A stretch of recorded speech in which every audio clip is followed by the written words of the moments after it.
দশম অধ্যায়, শ্লোক নাম্বার 19। এখন যেহেতু অর্জুন ভগবানের বিভূতি বিস্তারিত ভাবে বিস্তরেণ আত্মনো যোগম বিভূতিম চ জনার্দন ভূয় কথয় তৃপ্তির্হি শৃণ্যতো ন অস্তি মে অমৃতম। আপনার কথা শ্রবণে কোনো তৃপ্ত নাই, আমি মানে কখনো পরিতৃপ্ত হচ্ছি না। আপনার উপদেশামৃত শ্রবণ করে কৃপা করে আপনার বিস্তারিত ভাবে বিভূতি সমূহ আমার কাছে বর্ণনা করুন।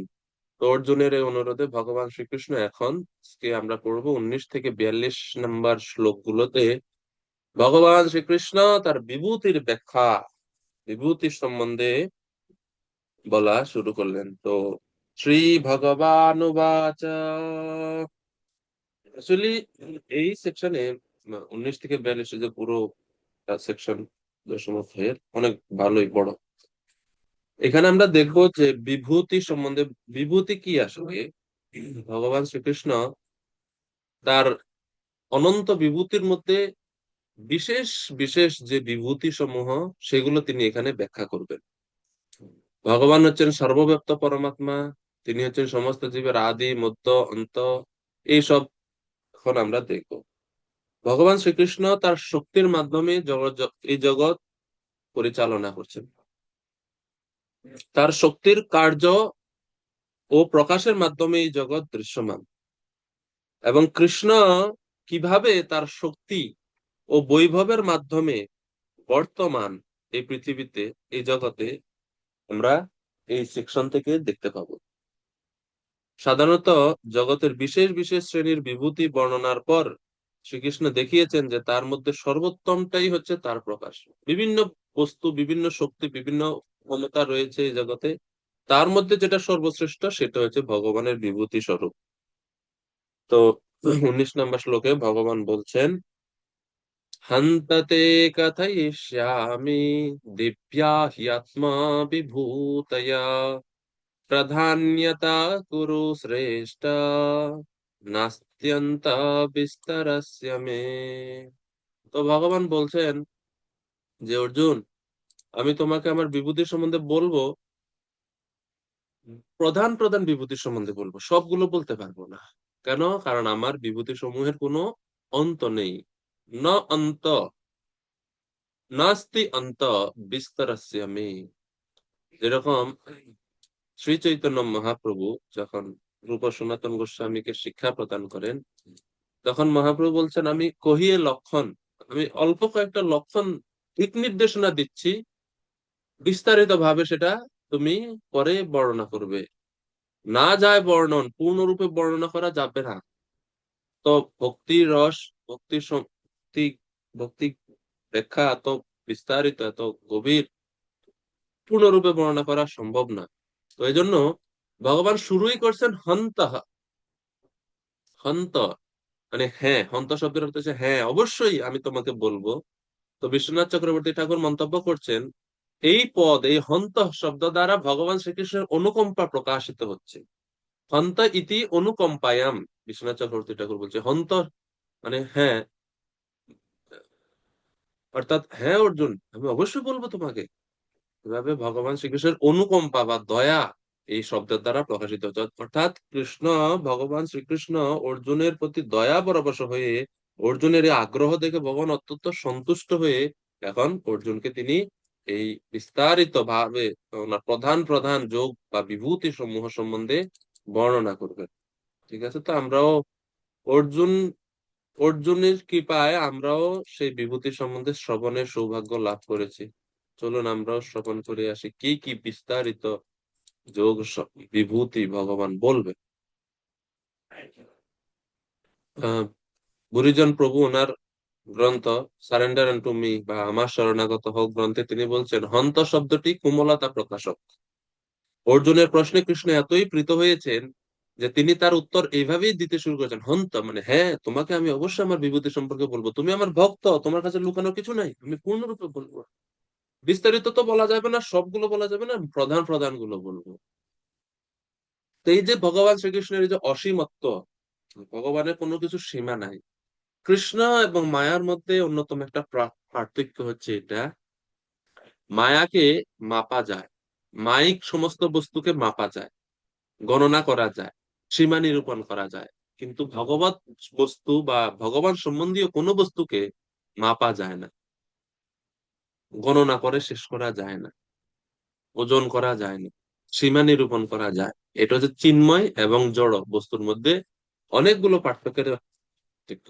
এবং এই সংজ্ঞাটা ছিল ভক্তিবিনোদ ঠাকুর উনি দিয়েছেন প্রশ্ন উত্তরের মধ্যে। তিনি বলছেন, ওনাকে একজন জিজ্ঞেস করছেন যে মায়া এবং কৃষ্ণ বা চিন্ময় বস্তুর মধ্যে কি পার্থক্য, তো তিনি বলছেন যাকে গণনা করা যায় তাই হচ্ছে মায়া। মানে ভগবত সম্বন্ধীয় বস্তুগুলো স্বাভাবিকভাবে এটা কোনো সীমা নাই। যেমন ভগবানের নাম, ভগবানের নামের মাহাত্ম্য শাস্ত্রে বর্ণনা রয়েছে। হরি নাম, এ কি আনন্দ! পরিমাপ করা যাবে, তুলনা করা যাবে কোনো কিছুর দ্বারা যে এতটুকু আনন্দ অনুভব হয়? কোনো মাপ আছে কি? নাই। তাহলে ভগবানের ধাম, চিন্ময় জগৎ কত বড়? মাপ আছে নির্দিষ্ট কোনো? গোলক বৃন্দাবন কত বড়? মাপ আছে? হুম। যদি মাপা যায় তাহলে তো এটা লিমিটেড হয়ে গেছে, কিন্তু ভগবান তো লিমিটেড না, অসীম। তো অসীমত্বটা এখানে শিল প্রভুপাদ বলছে যে ভগবান শ্রীকৃষ্ণের মহত্ব ও তার বিভূতি উপলব্ধি করা সম্ভব নয়।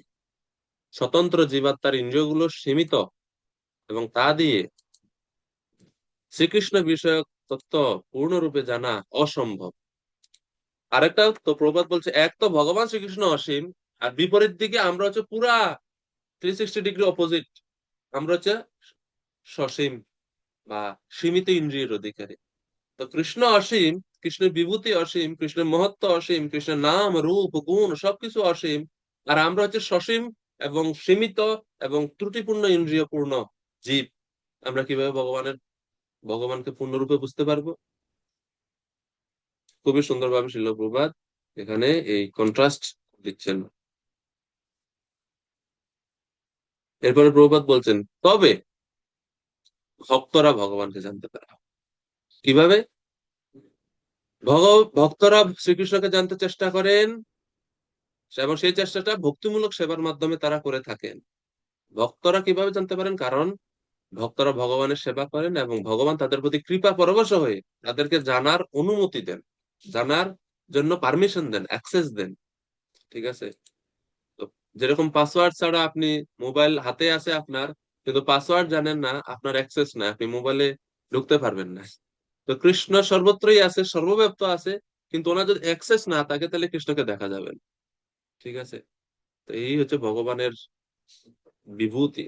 প্রভুপাদ বলছেন, অমর কোষ অভিধানে বলা হচ্ছে বিভূতি শব্দ মানে হচ্ছে অসাধারণ ঐশ্বর্য। বিভূতি মানে কি? অমর কোষ সংস্কৃত অভিধান, সেই অভিধান মতে বিভূতি শব্দের অর্থ হচ্ছে অসাধারণ ঐশ্বর্য, অতি আশ্চর্যজনক কোনো ঐশ্বর্য, কোনো শক্তি, কোনো বিশেষত্ব কিছু, সেটা হচ্ছে বিভূতি। তো ভগবান 20 নম্বর শ্লোক থেকে ওনার ঐশ্বর্য বা বিভূতি বর্ণনা প্রকৃতই এখন শুরু করছে। শ্লোক নাম্বার 20। अहमात्मा गुडाकेशः सर्वभूताशयस्थितः अहमादिश्च मध्यं च भूतानामन्त एव च भूतानामन्त एव च। বিদ্যুৎ শাহ প্রভু কৃপা করে 20 নম্বর শ্লোকের অনুবাদ করবেন। হুম, হরে কৃষ্ণ।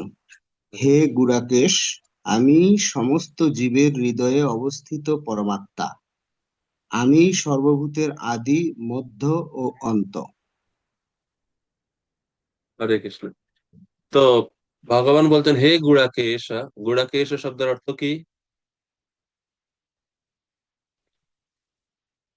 যিনি, বিনা মৃদা মাতাজি, গুড়াকেশ শব্দের অর্থ কি?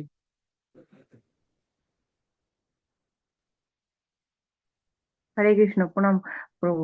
প্রভু, এটা মনে ছিল, এখন মনে মানে আসছে না। হরে কৃষ্ণ রে। আচ্ছা, সুরপালিকা মাতাজি,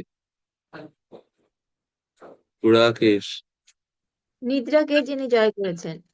যিনি নিদ্রাকে জয় করেছেন, ওনার নাম হচ্ছে গুড়াকেশ বা জিত নিদ্র যিনি। তো ভগবান অর্জুনকে বলছেন, হে অর্জুন, হে গুড়াকেশ, আমার স্বরূপ তত্ত্ব আমি তোমাকে বলছি, আমার সম্বন্ধ তত্ত্ব আমি তোমাকে বলছি। আমি হচ্ছি সমস্ত জগতের আত্মা, অহম আত্মা, আমি হচ্ছে আত্মা, অর্থাৎ অন্তর্যামী পুরুষ, অন্তর্যামী পুরুষ রূপে তিনি অবস্থিত। তো অন্তর্যামী পুরুষ তিনজন আছে। অন্তর্যামী পুরুষ তিনজন আছে। সাত্যতন্ত্রে বলা হচ্ছে বিষ্ণুস্তু ত্রিনি রূপানি, ভগবান শ্রী বিষ্ণু তিনটি রূপ রয়েছে। পুরুষাখ্যানি অথো বিদু, এবং এই তিনজনকে পুরুষ বলা হয়, পুরুষ অবতার বলা হয়। একস্তু মহত সৃষ্টি, দ্বিতীয় ত্বন্ড সংস্থিত, তৃতীয়ম সর্বভূতস্তম তানি গত্বা বিমুচ্যতে। এই যে ভগবান বলছেন আমি হচ্ছে আত্মা, এই তিন পুরুষই হচ্ছে আত্মা। কারণোদক্ষায় বিষ্ণু, একস্তু মহত সৃষ্টি, এই কারণোদক্ষায় বিষ্ণু বা প্রথম আদি বিষ্ণু, ওনার থেকে মহত সৃষ্টি, মহৎ তত্ত্ব সৃষ্টির মূল উপাদান ব্রহ্মাণ্ড সমূহ প্রকাশিত হলো। দ্বিতীয় ত্বন্ড সংস্থিত, দ্বিতীয় যে বিষ্ণু তিনি প্রত্যেকটা ব্রহ্মাণ্ডের গর্ভে প্রবেশ করে প্রত্যেক ব্রহ্মাণ্ডের গর্ভে প্রবেশ করেন, সেই জন্য উনি হচ্ছেন গর্ভোদক্ষায় বিষ্ণু। আর তৃতীয়ম সর্বভূতস্তম, এবং তৃতীয় যে বিষ্ণু তিনি সমস্ত ভূতের হৃদয়ে আত্মারূপে অবস্থান করেন। এই তিন পুরুষকে জানলে গত্বা বিমুচ্যতে, জড় বন্ধন থেকে মুক্ত হওয়া যায়। তো ভগবান শ্রীকৃষ্ণ অর্জুনকে বলছে, অর্জুন তুমি হচ্ছে গুড়াকেশ, অর্থাৎ তুমি অজ্ঞানতা থেকে মুক্ত, তমোগুণের প্রভাব থেকে, রজগুণের প্রভাব থেকে, ত্রিগুণের প্রভাব থেকে মুক্তের জন্য তুমি আমার স্বরূপ জানার অধিকারী। এই জন্য আমি তোমাকে বলছি আমি হচ্ছে সমস্ত জীবের হৃদয়ে অবস্থিত পরমাত্মা। এবং শুধু এটাই না, আমি সমস্ত ভূতের আদি মধ্য অন্ত, যা কিছু দেখতে পাও সব হচ্ছে আমি, আদি মধ্য অন্ত সব হচ্ছে আমি। এই জন্য বলছে গুড়াকেশ, তুমি আমার রূপের এবং আমার এই বিভূতি সম্বন্ধে জানার অধিকারী। এই জন্য ভগবান অর্জুনকে গুড়াকেশ শব্দ দ্বারা সম্বোধন করলেন। এবং বলদেব বিদ্যাভূষণ প্রভু তিনি সুবল উপনিষদ, সাত্যত তন্ত্র এবং ব্রহ্ম সংহিতা গ্রন্থ থেকে প্রমাণ উদ্ধৃতি করে এই যে ভগবান যা আত্মা, পরমাত্মা, সেটা তিনি প্রমাণ করলেন, মানে শ্লোক উদ্ধৃতি করে প্রমাণ নিরূপণ করলেন। যেমন সাত্যত তন্ত্রে এটা আমরা বললাম যে অহম আত্মা, সরি, বিষ্ণুস্তু ত্রিনি রূপানি, এই শ্লোকে। সুবল উপনিষদে বলা হয়েছে প্রকৃতি আদি সর্বভূতান্তর্যামী সর্বশেষী চ নারায়ণ। অর্থাৎ ভগবান তিনি প্রকৃতি হতে সর্বভূতের হৃদয়ে অন্তর্যামী রূপে তিনি অবস্থান করেন। এরপরে ব্রহ্মসংহিতা গ্রন্থেও আমরা দেখতে পাই, ব্রহ্মসংহিতাতে কি বলা আছে, ইহ কারণার্ণবজলে ভজতি স্ম যোগ নিদ্রামশেষ, এই শ্লোকেতেও ব্রহ্মসংহিতায় বর্ণনা করা হচ্ছে অন্তর্যামী পুরুষ, যিনি কারণ রূপ সমুদ্রের জলে যোগ নিদ্রাকে ভজন করেছেন, সেই ব্রহ্মাজি তিনি ভগবান বিষ্ণুর মহিমা কীর্তন করছেন। তো এই তিনটি শাস্ত্র থেকে শ্লোক উদ্ধৃতি করেছেন বলদেব বিদ্যাভূষণ প্রভু। এবং এই ত্রিবিধ পুরুষ অবতার সম্বন্ধে চৈতন্য চরিতামৃত গ্রন্থেও বর্ণনা করা হচ্ছে। চৈতন্য চরিতামৃত গ্রন্থে মধ্যলীলায় এই তিন বিষ্ণু সম্বন্ধে বর্ণনা রয়েছে। তো এটা হচ্ছে অহম আত্মা, এর অর্থ অহম আত্মা, আমি হচ্ছে আত্মা। এবং এরপরে অহম আদিশ্চ মধ্যশ্চ ভূতানাম অন্ত, আমি সর্বভূতের আদি মধ্য অন্ত। এটার আহ, সাদৃশ্যপূর্ণ শ্লোক আমরা শ্রীমদ ভাগবতমে দেখি।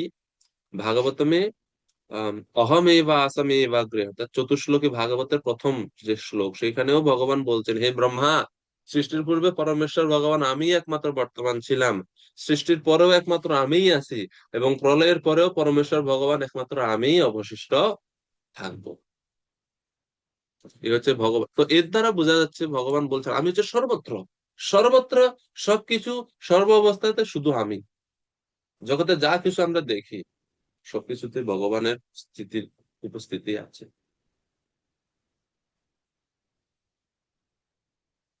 শ্রীকৃষ্ণ হচ্ছেন সর্বভূতের আদি মধ্য অন্ত। এরপরে এখন 21 নম্বর শ্লোক থেকে 20 নম্বরে ভগবান ওনার নিজের বিভূতি বা মহত্ব বলে 21 থেকে 39 নম্বর শ্লোক পর্যন্ত, শ্লোক নম্বর 21 থেকে শ্লোক নম্বর 39 পর্যন্ত ভগবান শ্রীকৃষ্ণ ওনার বিভিন্ন বিভূতি সম্বন্ধে বর্ণনা করছেন। বহু, অনেক অনেক অনেক বিভূতি। তো শ্লোক নম্বর 21,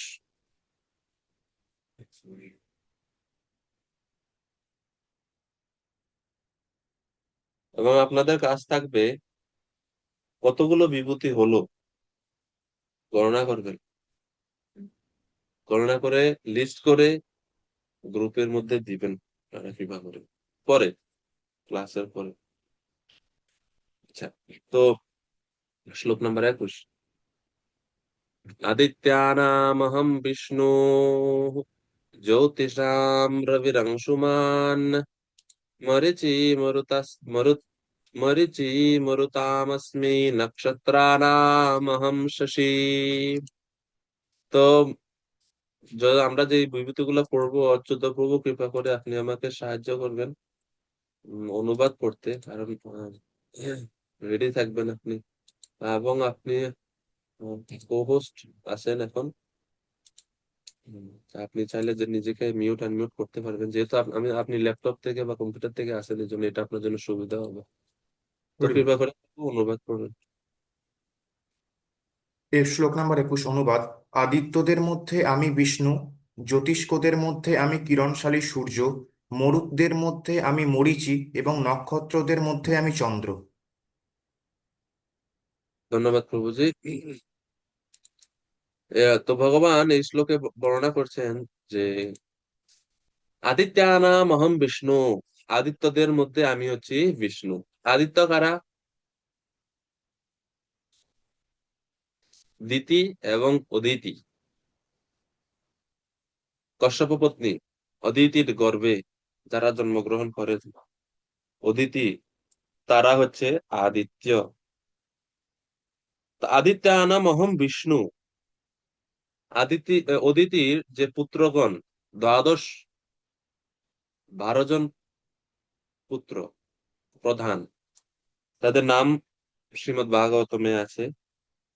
ধাতা, মিত্র, অর্জমা, রুদ্র, বরুণ, সূর্য, খগ, বিবস্বান, পূষা, সবিতা, ত্বষ্টা ও বিষ্ণু। এবং এই এই এই এই সকলের মধ্যে শেষ যিনি বিষ্ণু, তিনি হচ্ছেন প্রধান। তো এই যে তিনি হচ্ছেন প্রধান এবং তিনি হচ্ছেন ভগবানের বিভূতি স্বরূপ। সেজন্য এখানে বলা হচ্ছে আদিত্যানাম অহম বিষ্ণু। তারপরে 2 নাম্বার, জ্যোতিষাম রবির অংশুমান, জ্যোতিষ্কদের মধ্যে আমি কিরণশালী সূর্য। জ্যোতিষ্কদের মধ্যে আমি কিরণশালী সূর্য। জ্যোতিষ্ক মধ্যে সূর্য হচ্ছে সবচেয়ে ভগবানের প্রতিনিধি বা ভগবানের বিভূতি।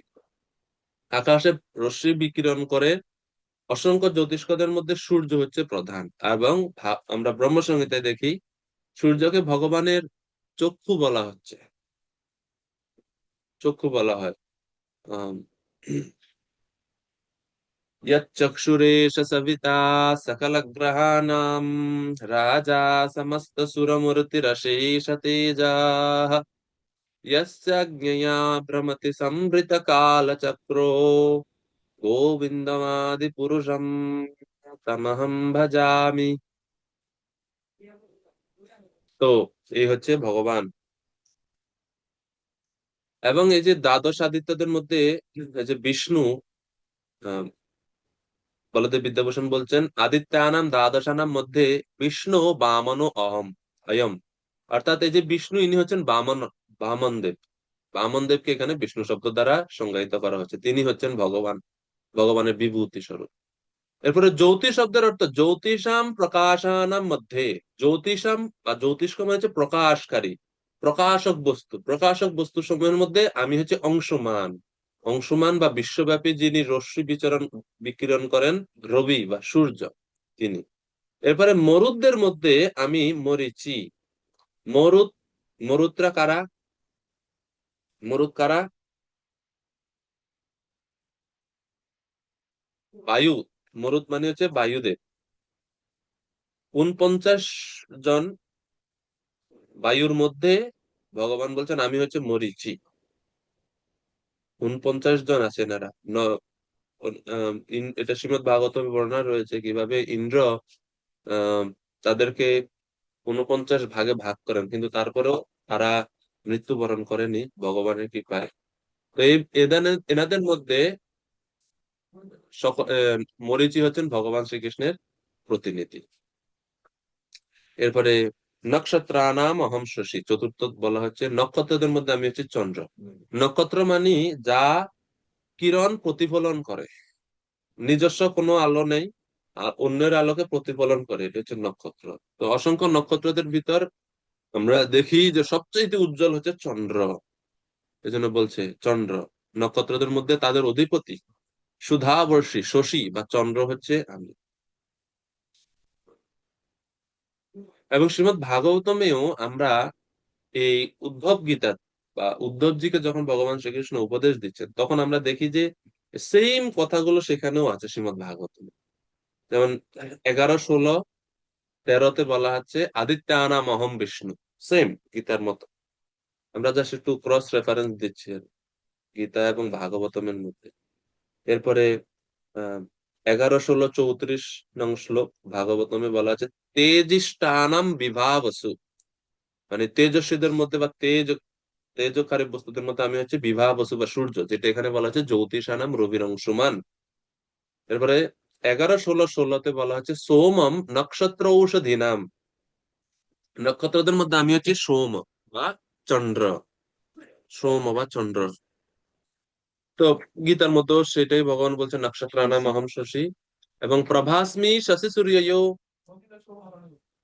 ভগবত গীতাতে ভগবান সপ্তম অধ্যায়ে এটা সম্বন্ধে বলছেন, আমি হচ্ছে সূর্য এবং চন্দ্রের প্রভা।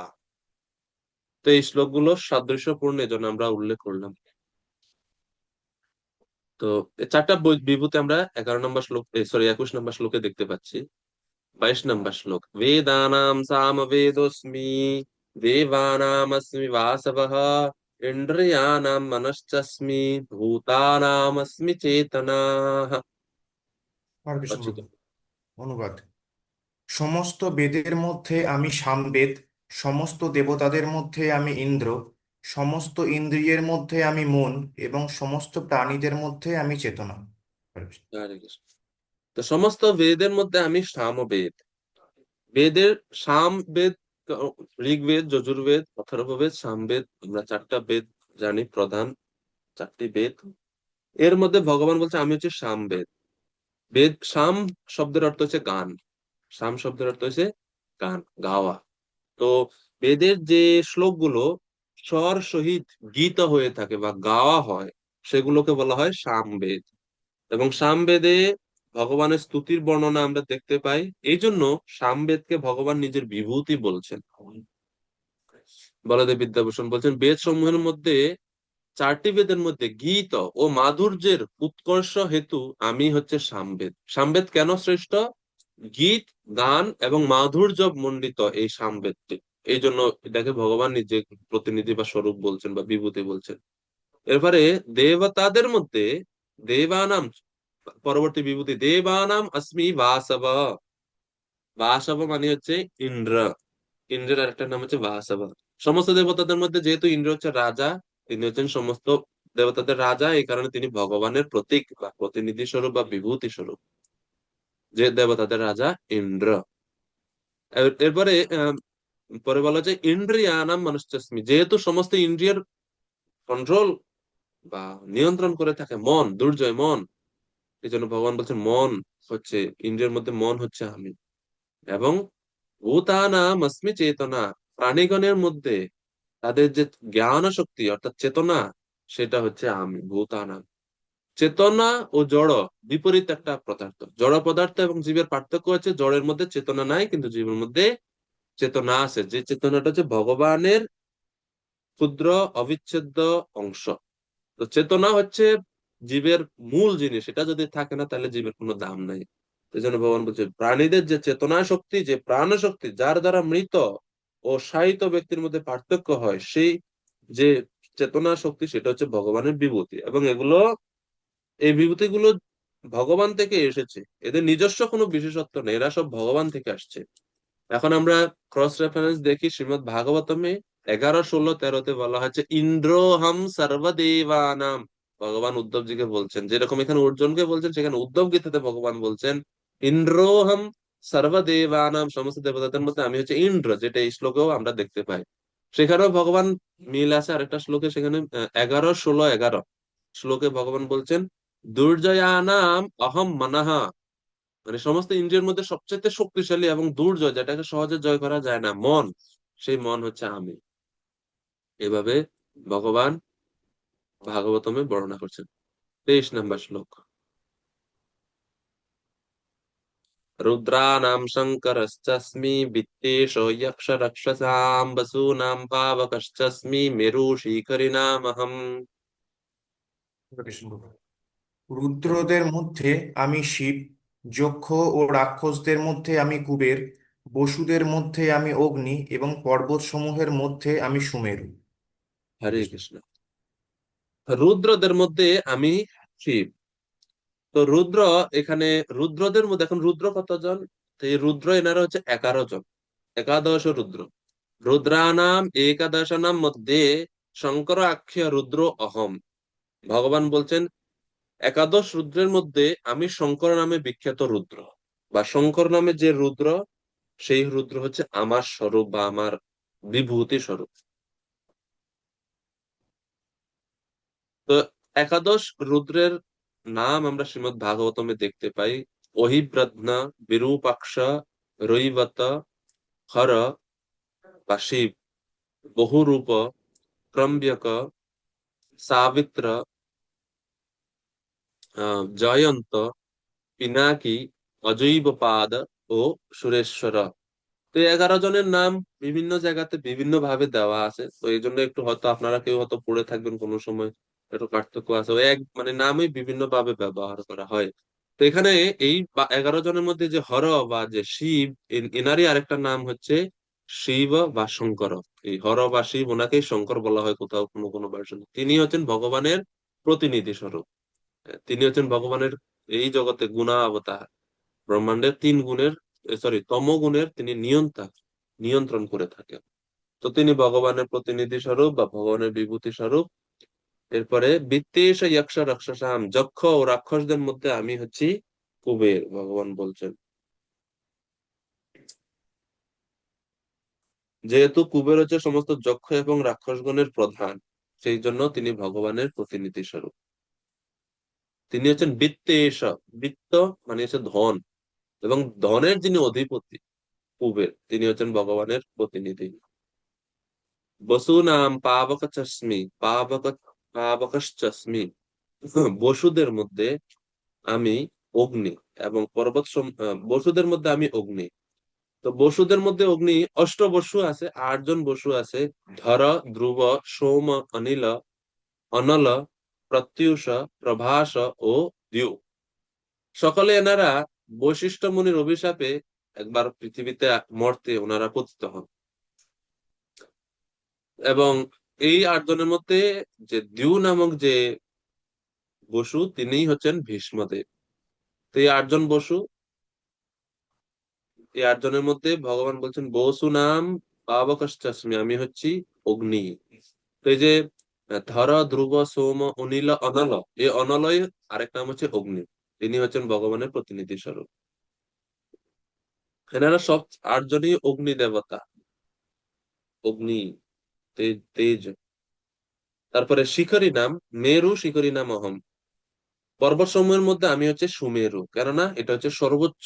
মেরু হচ্ছে সর্বোচ্চ, এই মেরু পর্বত সর্বোচ্চ, মানে অনেক উচ্চ। এবং এটা স্বর্ণ নির্মিত, স্বর্ণ পর্বত, উন্নত শিখর, মানে তার শিখরটা অনেক উন্নত, অনেক উঁচু। এবং এই পর্বত প্রাকৃতিক সম্পদে পরিপূর্ণ, এই জন্য এই পর্বত ভগবানের প্রতিনিধি। শ্রীমদ্ ভাগবতমে একই রকম ভাবে বলা আছে 11, 16, 13-তে, রুদ্রানাম নীল লোহিত, ধনেশম যক্ষ রক্ষসাম, বসূনাম अस्मि यवशाट, ধিষ্ণা নামস্মি অহম মেরু, কৃষ্ণানাম अस्मि অহম মেরু। সেম, মানে এই শ্লোকে যা যা আছে ভাগবতমেও উত্তর গীতায় ভগবান বলছেন।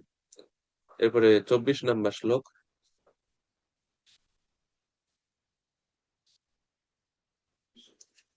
পুরোধসাম চ মুখ্যম মাম বিদ্ধি পার্থ বৃহস্পতিম সেনানীনাম সেনানীনাম অহং স্কন্দ সরসামস্মি সাগর। হরে কৃষ্ণ। হে পার্থ, পুরোহিতদের মধ্যে আমি প্রধান বৃহস্পতি, সেনাপতিদের মধ্যে আমি কার্তিক এবং জলাশয়ের মধ্যে আমি সাগর। হরে কৃষ্ণ। তো এখানে আরো বিভূতি ভগবান বলছেন, পুরোহিতদের মধ্যে আমি প্রধান বৃহস্পতি। পুরোধাসাম মানে পুরোহিতদের মধ্যে মুখ্য মাম বৃহস্পতি। বৃহস্পতি তিনি হচ্ছেন দেবতাদের পুরোহিত, ইন্দ্রের পুরোহিত। তো যেহেতু দেবতাদের মধ্যে রাজা ইন্দ্র এবং তিনি হচ্ছেন ভগবানের প্রতিনিধি, তো দেবতাদের যে গুরু পুরোহিত যিনি হচ্ছেন বৃহস্পতি, তিনি হচ্ছেন সকল পুরোহিতদের মধ্যে প্রধান। এজন্য তিনি ভগবানের প্রতিনিধি বা ভগবানের বিভূতির স্বরূপ এখানে। শ্রীমদ্ ভাগবতমে 11, 16, 22 নম্বর শ্লোকে বলা হচ্ছে, পুরোদশাম বৈশিষ্ট্যহম ব্রহ্মিষ্ঠানাম বৃহস্পতি। এরপরে বৃহস্পতির কথা বলার পরে, সেনানীনাম অহম স্কন্দ। স্কন্দ মানে হচ্ছে কার্তিক, যিনি হচ্ছে শিবের পুত্র কার্তিক। তো সেনানীদের মধ্যে বা সেনাপতিদের মধ্যে কার্তিক হচ্ছেন শ্রেষ্ঠ এবং তিনি ভগবানের বিভূতি স্বরূপ। শিবপুত্র কার্তিক সমস্ত সেনাবর্গের মধ্যে প্রধান তিনি। এবং শ্রীমদ্ ভাগবতমে বলা আছে, স্কন্দোহম সর্ব সেনান্যাম। সমস্ত সেনাদের মধ্যে আমি হচ্ছে স্কন্দ। মিল মিল আছে এখানে। এরপরে সরসাম অস্মি সাগর। পৃথিবীতে যত জলাশয় আছে, সরস মানে রসপূর্ণ, রস মানে জলাশয় আছে যেখানে, সবগুলোর মধ্যে যেহেতু সমুদ্র হচ্ছে আমি, কারণ সমুদ্র হচ্ছে বিরাট বিশাল, মানে এবং স্বমহিমায় স্থিত বা প্রশান্ত সমুদ্র। এই জন্য সমুদ্র হচ্ছে ভগবানের বিভূতি স্বরূপ, ভগবানের শক্তির প্রকাশক বা প্রতীক, প্রতিনিধি স্বরূপ সমুদ্র, বিশাল জলাশয়। তারপরে 25 নম্বর শ্লোক ও 11, 16, 20 শ্রীমদ্ ভাগবতমে ভগবান বলছেন, সমুদ্র সরসামহম। এখানে বলছে সরসাম অস্মি সাগর, এখানে বলা হচ্ছে সমুদ্র সরসামহম। একই একই অর্থ। এরপরে মুনি ঋষিদের সম্বন্ধে, বৈদিক মন্ত্র সম্বন্ধে 25 নম্বর শ্লোকে ভগবান বলছেন, মহর্ষিণাম ভৃগুরহম গিরামস্মি একাক্ষরম যজ্ঞানাম জপ যজ্ঞস্মি স্থাবরানাম হিমালয়ঃ। হরে কৃষ্ণ। মহর্ষিদের মধ্যে আমি ভৃগু, বাক্যসমূহের মধ্যে আমি ওঙ্কার, যজ্ঞসমূহের মধ্যে আমি জপযজ্ঞ এবং স্থাবর বস্তু সমূহের মধ্যে আমি হিমালয়। হরে কৃষ্ণ। হরে কৃষ্ণ। তো ভগবান খুব সুন্দরভাবে এখানে বর্ণনা করছেন যে মহর্ষিদের মধ্যে আমি হচ্ছি ভৃগু। ভৃগু ঋষির কথা আমরা জানি সবাই, তিনি ভগবানকে পর্যন্ত পরীক্ষা করতে গেছেন। হ্যাঁ, ভগবান মানে কৃষ্ণ কি না, ভগবান কে আসলে, সেটা যখন পরীক্ষা করার সময় আসছে, তখন সবাই ভৃগু ঋষির উপর বিশ্বাস স্থাপন করলেন যে আপনি পারেন এটা নিরূপণ করতে, কৃপা করে আপনি এটা নিরূপণ করুন। তো ভৃগু হচ্ছে মহর্ষিদের মধ্যে শ্রেষ্ঠ। ব্রহ্মাণ্ডের প্রথম জীব ব্রহ্মা বিভিন্ন ধরনের প্রজাতি সৃষ্টির জন্য কয়েকজন সন্তান সৃষ্টি করেছেন, এবং তার সেই সন্তানদের মধ্যে সর্বাপেক্ষা শক্তিশালী সন্তান হচ্ছে মহান ঋষি ভৃগু। ভৃগু ঋষি, ভৃগু, অত্রি, মরীচি এরা সবাই ব্রহ্মাজি থেকে প্রকটিত হলেন। তাদের মধ্যে ভৃগু হচ্ছেন বড় ভক্ত, জ্ঞানী, তপস্বী, তেজস্বী। এই জন্য ভৃগুকে ভগবান শ্রেষ্ঠ বা নিজের বিভূতি বলে প্রকাশ করছেন। তিনি ব্রহ্মা, বিষ্ণু, মহেশ্বর এই তিনজনকে পরীক্ষা করে ভগবান বিষ্ণু যে শ্রেষ্ঠ এবং পুরুষোত্তম ভগবান সেটা তিনি নিরূপণ করেন। এবং ভগবান ভৃগু ঋষিকে এত বেশি ভালোবাসেন যে যখন এভাবে পরীক্ষা করতে গেল, যাওয়ার সময় তো উনি যখন ভগবান শ্রী বিষ্ণুর বক্ষে উম, পদাঘাত করেন, সেই পদাঘাতকে ভগবান আহ মানে প্রিন্ট করে রেখে দিয়েছেন পার্মানেন্ট করে ওনার বুকের মধ্যে। ভৃগুর পদচিহ্ন ভগবান অলংকার স্বরূপ হৃদয়ে বা বুকে ধারণ করেছেন। এ হচ্ছে বিশেষত্ব। এই জন্য ভৃগুতে ভগবানের বিভূতির প্রকাশ রয়েছে। বুঝতে পারছেন আশা করি আপনারা।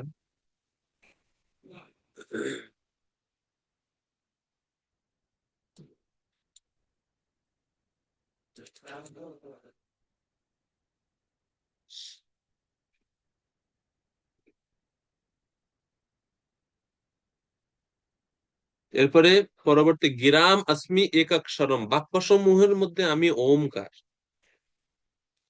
বাক্য সমূহের মধ্যে ভগবান বলছে আমি হচ্ছি ওমকার। ওমকার মানে কি? প্রণব। কেননা সমস্ত বাক্য বা শব্দ সব এই ওমকার থেকে প্রকটিত হয়েছে। বাক্য সকলের মধ্যে যেন ওমকার হচ্ছে ভগবানের বিভূতি। ওম হচ্ছে ভগবানের অপ্রাকৃত চিন্ময় স্বরূপ, বাংময় স্বরূপ বলা হয়ে থাকে ওমকার। এরপরে যজ্ঞানাম জপযজ্ঞ অস্মি, যজ্ঞ সমূহের মধ্যে আমি হচ্ছি জপযজ্ঞ। অশ্বমেধ যজ্ঞ, জ্যোতিষ্ঠম যজ্ঞ আদি যত প্রকার যজ্ঞ আছে তার মধ্যে জপযজ্ঞ হচ্ছে ভগবানের বিভূতি বা স্বরূপ। জপযজ্ঞ মানে ভগবানের নাম জপ রূপ যজ্ঞ। এই যজ্ঞের মতো এত নির্দোষ, এত সহজ সাধ্য, এত আহ এত মহান যজ্ঞ আর কোথাও নাই। যে এজন্য কলিযুগের বদ্ধ জীবদের আমাদের উদ্ধার করার জন্য শ্রীমন চৈতন্য মহাপ্রভু শাস্ত্রের এই পন্থাটাকেই তিনি জগতে প্রচার করেছেন আরো বিস্তারিত ভাবে। কেননা ভগবান নিজে আচরণ করে শিখাচ্ছেন এই চৈতন্য রূপ মহাপ্রভু রূপে। তো অনেকে বলে হরিনাম করতে হবে, জপ করতে হবে, জপই যে শ্রেষ্ঠ, কোথায় আছে? ভগবত গীতার এই শ্লোক খুবই গুরুত্বপূর্ণ এই অংশ, যজ্ঞানাম জপযজ্ঞ অস্মি। জপ যজ্ঞ, ভগবানের নাম জপ রূপী যজ্ঞ হচ্ছে শ্রেষ্ঠ। এই জন্য এই জপ যেহেতু অত্যন্ত মহৎ, সহজসাধ্য, সহজে সবাই করতে পারে, সেটা হচ্ছে ভগবানের বিভূতি স্বরূপের জন্য ভগবান এটাকে বিভূতি রূপে বলছেন। কেন? অন্য সমস্ত যজ্ঞে হিংসা আচরণ হয়ে থাকে। অশ্বমেধ যজ্ঞ বলেন, গোমেধ বলেন, কিছু না কিছু হিংসা সূক্ষ্ম রূপে হইলেও হিংসার আচরণ হয়ে থাকে, যখন পশু বধ করা হয় বেশিরভাগ। কিন্তু জপ যজ্ঞে বা জপযজ্ঞের মধ্যে কোনো হিংসার স্থান নেই। সেখানে শুধুমাত্র পবিত্রতা, শান্তি আহ, বিরাজ করে এবং শুদ্ধ সত্য বিরাজ করে। এই জন্য জপযজ্ঞ হচ্ছে সবচেয়ে শ্রেষ্ঠ, পবিত্র, শক্তিশালী। তো এই জন্য ভগবানের নাম জপটাও একটা যজ্ঞ, এবং এই যজ্ঞটা হচ্ছে সমস্ত যজ্ঞদের মধ্যে শ্রেষ্ঠ। হরের নাম হরের নামৈব কেবলম, কলৌ নাস্ত্যেব গতিরন্যথা।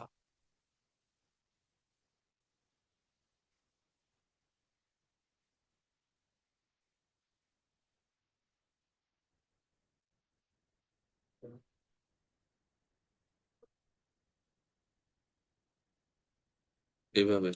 এরপরে স্থাবরানাম হিমালয়, হিমালয় যেহেতু অত্যন্ত উচ্চ, অতিশয় স্থৈর্য বা স্থির, এজন্য পর্বত আহ হিমালয় হচ্ছে স্থাবর বস্তুর মধ্যে ভগবান নিজেকে হিমালয় রূপে প্রকটিত করলেন, বা হিমালয় হচ্ছে ভগবানের বিভূতি স্বরূপ বলে ভগবান বলছেন।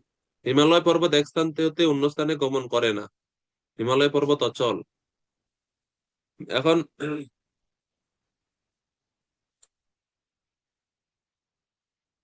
আগে ভগবান নিজে বলছেন না পর্বত, আহ মেরু পর্বত, এখানে আবার বলছেন হিমালয় পর্বত বা হিমালয়। তো হিমালয় আবার মেরু দুটা আলাদা আলাদা কেন বলা হচ্ছে?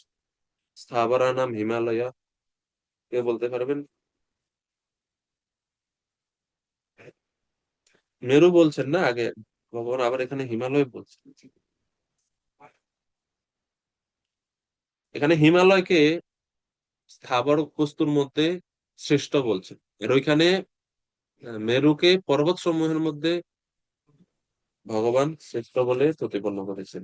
মেরু শিখরী নামহম, মানে চূড়াযুক্ত পর্বতদের মধ্যে ভগবান সুমেরু পর্বত রূপে, সুমেরু পর্বতকে ওনার বিভূতি সম্বন্ধে বলছেন। এখানে যে স্থাবর মানে স্থির অচল বস্তু সমূহের মধ্যে যেহেতু হিমালয় শ্রেষ্ঠ, এই জন্য।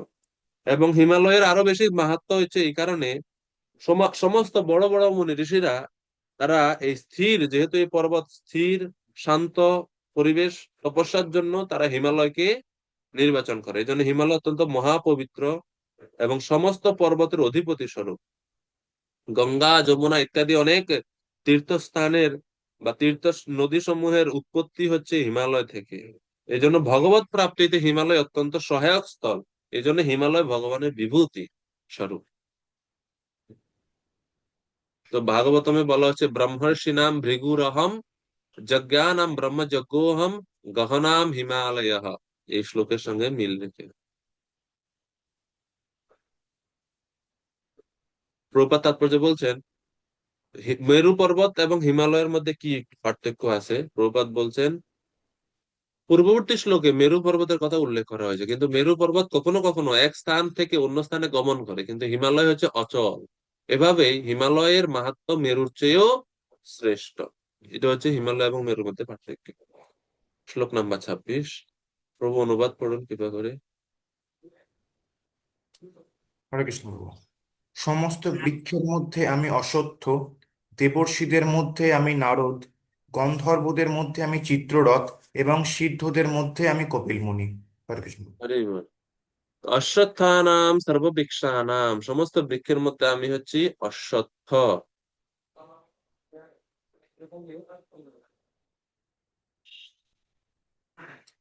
বনস্পতি বর্গের মধ্যে এই অশ্বত্থ বৃক্ষ ভগবানের বিশেষ বিভূতি। কেন?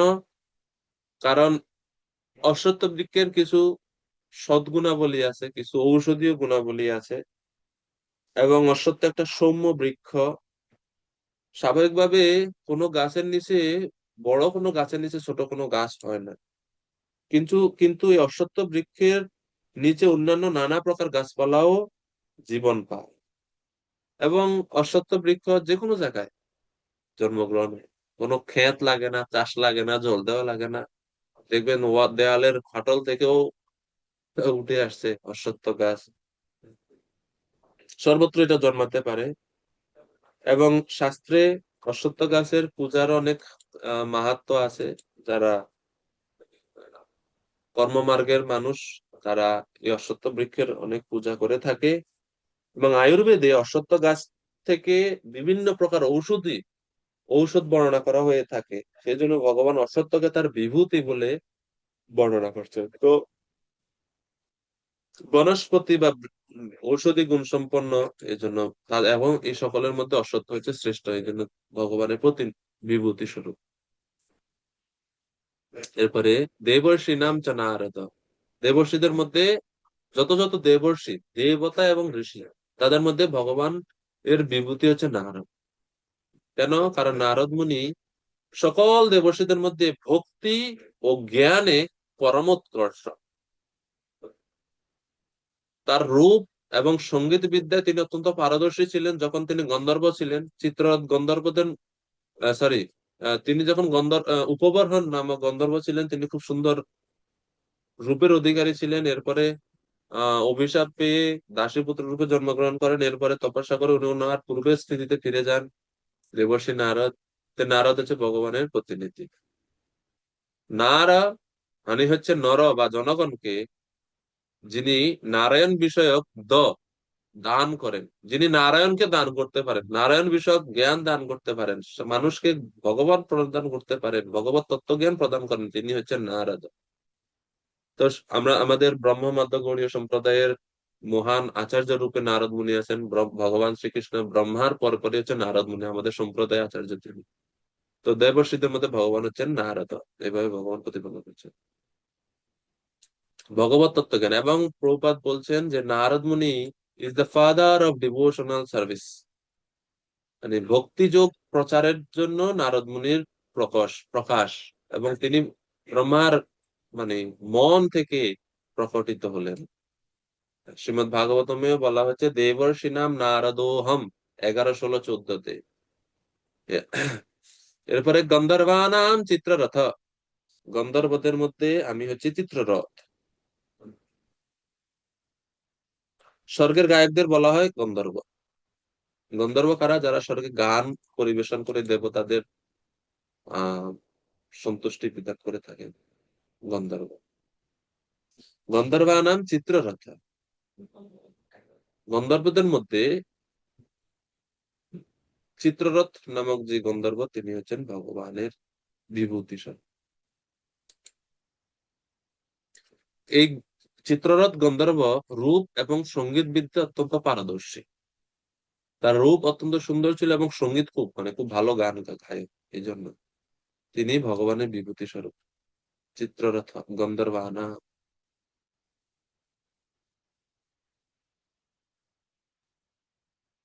এবং অর্জুন এই চিত্ররথের কাছ থেকে সঙ্গীত বিদ্যা শিক্ষা অর্জন করেন। অর্জুনের ঘোড়াগুলো চিত্ররথ, এই গন্ধর্ব চিত্ররথ অর্জুনের ঘোড়া দিয়েছিল, যে ঘোড়া নিয়ে এখন অর্জুন যুদ্ধ করতে আসছে। তো চিত্ররথ গন্ধর্ব, তিনি ভগবানের বিভূতি। অর্জুনের সঙ্গে ওনার ভালো সম্পর্ক ছিল। এই জন্য, যেহেতু তিনি সঙ্গীত পারদর্শী এবং গন্ধর্বদের মধ্যে প্রধান, সেই জন্য তিনি ভগবানের বিভূতি। সর্বশেষ সিদ্ধানাম কপিল মুনি। মুনি সিদ্ধদের মধ্যে আমি হচ্ছে কপিল মুনি। দেবহূতি নন্দন কপিল দেব ভগবান শ্রীকৃষ্ণের প্রতিনিধি। সিদ্ধানাম কপিল মুনি। ধর্ম, জ্ঞান, বৈরাগ্য ও ঐশ্বর্য এসব পরিপূর্ণ কপিল মুনি শ্রেষ্ঠত্ব থাকায় সিদ্ধদের মধ্যে তিনি হচ্ছেন ভগবত বিভূতি। কপিল দেব ভগবান, তিনি নিজেই ভগবানের ভগবত অবতার বা ভগবানের প্রকাশ। এই কারণে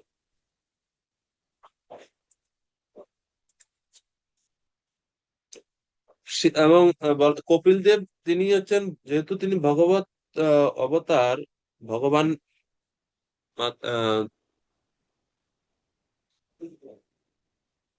কর্দম মুনিকে কথা দিয়েছিলেন যে তুমি আমাকে পুত্র রূপে লাভ করবে। সেই কপিল দেব, ভগবত অবতার কপিল, তিনি সাংখ্য দর্শন বা সাংখ্য জ্ঞান জগতে প্রচার করেন এবং তিনি ছিলেন জন্মসিদ্ধ বা আদি সিদ্ধও তাকে বলা হয়। এই জন্য তিনি ভগবানের বিভূতি স্বরূপ। ঠিক আছে, 27 নম্বর শ্লোক, প্রভু অনুবাদ কৃপা করে করো। হরে কৃষ্ণ। অশ্বদের মধ্যে আমাকে সমুদ্র মন্থনের সময় উদ্ভূত উচ্চৈঃশ্রবা বলে জানবে। শ্রেষ্ঠ হস্তিদের মধ্যে আমি ঐরাবত এবং মনুষ্যদের মধ্যে আমি সম্রাট। হরে কৃষ্ণ। উচ্চশ্রবা অশ্বদের মধ্যে শ্রেষ্ঠ কেন? কারণ এই ঘোড়া বা এই উচ্চশ্রবা নামক অশ্ব সাধারণভাবে জন্মায়নি। সমুদ্র মন্থনের সময় 14টি রত্ন প্রকটিত হয়েছিল। তার মধ্যে উচ্চশ্রবা নামক এই ঘোড়াও একটা রত্ন রূপে আবির্ভূত হয়েছে। তো যেহেতু এটা সমুদ্র মন্থনের সময় এটা প্রকটিত হলো, তো এই জন্য সমস্ত ঘোড়াদের মধ্যে ইনি হচ্ছেন শ্রেষ্ঠ এবং ইনি ইন্দ্রের বাহন, সমস্ত অশ্বদের রাজা। এই জন্য ভগবান তাকে তার বিভূতি রূপে বলছেন যে উচ্চশ্রবা। এরপরে ঐরাবতম গজেন্দ্রানাম, ভগবান বলছেন যে হাতিদের যেরকম সমুদ্র মন্থন থেকে ঘোড়ার মানে উচ্চশ্রবা নামক ঘোড়া প্রকাশিত হলো ওখান থেকে, এই ঐরাবত নামক হাতিও সেখান থেকে প্রকটিত হয়েছে। ঐরাবত গজেন্দ্র, সেই কারণে ইনিও ইন্দ্রের বাহন ঐরাবত এবং ভগবানের বিভূতি স্বরূপ।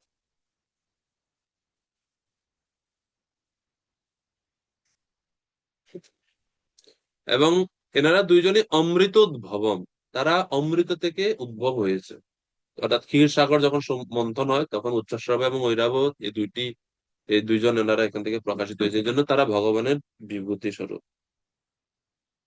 এরপরে নরাণাম চ নরাধিপম, মানুষদের মধ্যে আমি হচ্ছে সম্রাট, অর্থাৎ রাজা হচ্ছে ভগবানের বিভূতি স্বরূপ। শ্রীমদ্ ভাগবতমে বলা হচ্ছে উচ্চৈঃশ্রবাস্তুর অঙ্গ্যানাম ঐরাবতম গজেন্দ্রানাম মনুষ্যানাম চ ভূপতিম, মনুষ্যদের মধ্যে আমি হচ্ছে ভূপতি বা রাজা। কারণ মানুষদের মধ্যে বা সাধারণ মানুষদের রক্ষণাবেক্ষণ, পালন পোষণ সবকিছু কে দেখাশোনা করে? রাজা করে। এবং ভগবানেরও এই স্বভাব, ভগবানও বদ্ধজীবদের লালন পালন করে থাকেন, চাই কি কি কি দরকার চাহিদা পূরণ করে থাকেন এবং সেই কাজটা রাজাও করে থাকেন। তো এই জন্য আদর্শ রাজারা, যারা রাজর্ষি, যারা ব্রাহ্মণদের অনুসারী হয়ে রাজ্য পরিচালনা করেন, সেই ধরনের রাজারা হচ্ছে ভগবানের বিভূতি স্বরূপ। শ্রীল প্রভুপাদ তাৎপর্য বলছেন, রামচন্দ্র, মহারাজ যুধিষ্ঠির, মহারাজ পরীক্ষিতের মতো নরপতিরা ছিলেন অত্যন্ত ধর্মাপরায়ণ। ধর্ম মতে তারা রাজ্য পরিচালনা করতেন, তো এই জন্য তারা ভগবান শ্রীকৃষ্ণের প্রতিনিধি, রাজা, এর জন্য সম্মানী।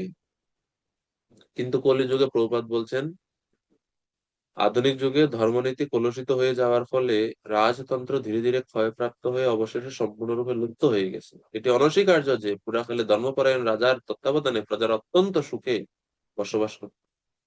তো আপনারা এই অনুবাদের এই সেকশন থেকে এবং শ্রীমৎ ভাগবতমে পৃথু মহারাজের সেকশনে থেকে আমরা মানে অনুবাদ গুলো যদি আমরা পড়ি, আমরা বুঝতে পারি সহজে শিল প্রভুপাদ রাজতন্ত্র বা এই যে মহান রাজাদের যে শাসন ব্যবস্থা, এটাকে শিল প্রভুপাদ খুব পছন্দ করতেন, বা এটার প্রভুপাদের ইচ্ছা যে রাজতন্ত্র বা মহান রাজার দ্বারা যেন দেশ চালিত হয়। সেটা প্রজাতন্ত্র বা ডেমোক্রেসিটাকে প্রভুপাদ অত করতেন না, পছন্দ করতেন না। কেননা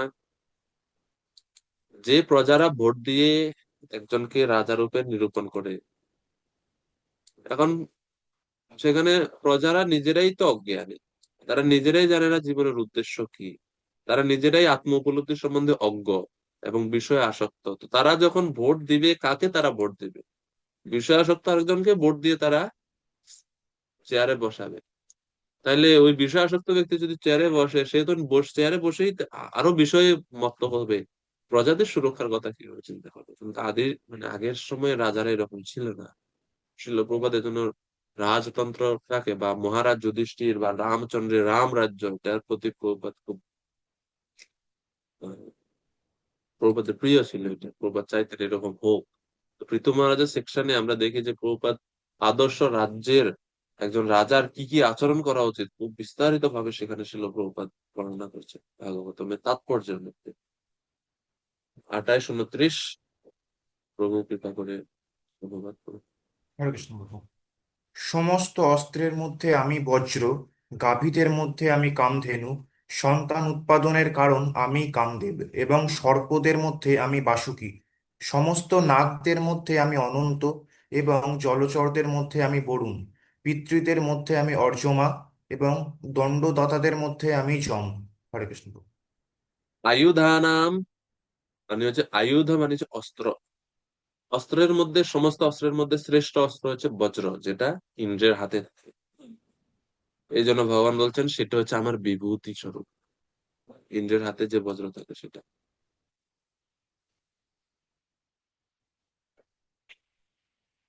এরপরে গাভীদের মধ্যে আমি হচ্ছে কামধেনু। অপ্রাকৃত ধাম কৃষ্ণ লোকে সুরভি গাভীগণ রয়েছেন, যাদের যে কোনো সময় দহন করলে ইচ্ছা মতো পরিমাণে দুধ পাওয়া যায়। শ্রীকৃষ্ণ এই সুরভিদের স্বয়ং পালন করতেন। কামধেনু বলা হচ্ছে কাম ও দুধ মানে বাঞ্ছিত ফল ও ধাত্রী, যা চাওয়া হতো তাই তারা প্রদান করতেন। খালি দুধ না, যে কোনো জিনিস চাইলে দিত, পাওয়া যেত। কামধেনু বলা হয়। আর বজ্র তৈরি হয়েছিল দধিচি মুনির তপস্যা যুক্ত অস্থি থেকে, এই জন্য ভগবানের এটা বিভূতি। আর যখন যা প্রার্থনা করা হয় কামধেনু তা দিতে সক্ষম বলে কামধেনু হচ্ছে ভগবানের বিভূতি। তো এখন দেখেন, এক কামধেনু আপনার সমস্ত বাঞ্ছা সকলের, খালি একজনের না, সকলের ইচ্ছা পূরণ করতে পারেন। এরকম লক্ষ লক্ষ কামধেনু গোলক বৃন্দাবনে ঘুরে বেড়াচ্ছে। গোলক বৃন্দাবন তাহলে কত ঐশ্বর্যশালী হওয়ার কথা না? কিন্তু তারপরেও ব্রজবাসীরা কোনো ঐশ্বর্য চায় না, তারা মাধুর্যটাকে প্রাধান্য দেয়। চিন্তামণি ভূমি, কল্প বৃক্ষ এবং কামধেনু। মাটি হচ্ছে চিন্তামণি, বৃক্ষ হচ্ছে কল্পবৃক্ষ, ধেনু হচ্ছে কামধেনু। মানে এই তিনজনের কাছে যার কাছে যেটা চিন্তা করবেন, যেটা চাইবেন, তাই আপনারে দিবে। তো বৈকুণ্ঠে ঐশ্বর্যটা প্রকাশিত, কিন্তু গোলক বৃন্দাবনে ঐশ্বর্য আচ্ছাদিত, মাধুর্য দ্বারা ঐশ্বর্য আচ্ছাদিত থাকে। বৈকুণ্ঠে দেখবেন সব মণি স্বর্ণ অলংকারে প্রাসাদ, সব চাকচিক্য মণিমাণিক্য দ্বারা পরিপূর্ণ। গোলক বৃন্দাবনে মাটির ঘর, গোবর দিয়ে লেপানো, ওখানে কোনো টাইলস, কোনো স্ফটিক, কোনো মণিরত্ন তো দেখা যায় না, কিন্তু মাধুর্য আছে, কিন্তু ঐশ্বর্য আছে কিন্তু ভরপুর। এক একটা কল্প বৃক্ষ বৈকুণ্ঠের যত যত সম্পদ আছে সব দিতে সক্ষম। কল্প বৃক্ষ কল্পনা করলে যা কল্পনা করবেন তাই দেবে। চিন্তামণি ভূমি, ভূমি চিন্তামণি, এই ভূমিতে দাঁড়িয়ে যা চিন্তা করবেন তাই দেবে। তো ভগবান ওনার এই অনন্ত ঐশ্বর্য শক্তির একটা শক্তি কিন্তু আমাদেরকে দিয়েছেন এই জগতে, আমাদের বদ্ধজীবদের ভগবান দিয়েছেন, সেটা হচ্ছে নাম চিন্তামণি। ভগবানের নাম যেটা হচ্ছে সেটাও চিন্তামণি, অ্যাকচুয়ালি ভগবানের নাম না, ভগবত সম্বন্ধীয় প্রত্যেকটা বস্তু হচ্ছে চিন্তামণি। ভগবত মানে মানে বৈদিক গ্রন্থ যেরকম গীতা ভাগবত, এটাও চিন্তামণি। ভগবানের প্রসাদ, এটাও চিন্তামণি। ভগবানের ধাম, সেটাও চিন্তামণি। ভগবানের ভক্তরা, তারাও চিন্তামণি। ভগবানের নাম হরে কৃষ্ণ মহামন্ত্র, সেটাও চিন্তামণি। চিন্তামণি মানে আপনি যেভাবে ট্রিট করবেন, যেভাবে আচরণ করবেন, যে মনোভাব নিয়ে তাদের কাছে যাবেন, সেই রকম ফলে আপনি পাবেন। বুঝতে পারছেন? আপনি যদি পাণ্ডিত্য নিয়ে গ্রন্থ পড়েন, তো পাণ্ডিত্যই দেখবেন, ভক্তি পাবেন না। আপনি যদি ভাব নিয়ে ভালোবাসা সহকারে পড়েন, তাহলে আপনি ভালোবাসা খুঁজে পাবেন। এই যে চিন্তামণি, প্রসাদও সেম, সবকিছু চিন্তামণি। চিন্তামণি, সবই চিন্তামণি। তো ধেনু নাম অস্মি কামধু। এরপরে প্রজানাম চাস্মি কন্দর্প, সন্তান উৎপাদনের কারণ আমি হচ্ছে কামদেব। কামদেব রূপে সুসন্তান উৎপাদনের জন্য সংযত কাম হচ্ছে কন্দর্প, অসংযত কাম না, সংযত। এবং সন্তান উৎপাদনের জন্য, ইন্দ্র তৃপ্তির জন্য যে কাম, সেটা কৃষ্ণের প্রতিনিধি নয়। সাবধানতার সহিত বুঝতে হবে। প্রজানাম, প্রজানা, প্রজন চাস্মি, প্রজনের জন্য বা সন্তান উৎপাদনের জন্য যে কাম, সংযত কাম, সেটা হচ্ছে কৃষ্ণের প্রতিনিধি। আর ইন্দ্রিয় তৃপ্তির জন্য যে কাম, সেটা হচ্ছে মায়া, সেটা কৃষ্ণের প্রতিনিধি না। আচার্যরা সতর্কতার সহিত বলছেন যে আমরা ইন্দ্রিয় তৃপ্তি করবো, আর বলবো না যে এটা আমাদের ভগবানের বিভূতি, না, সেটা হবে না।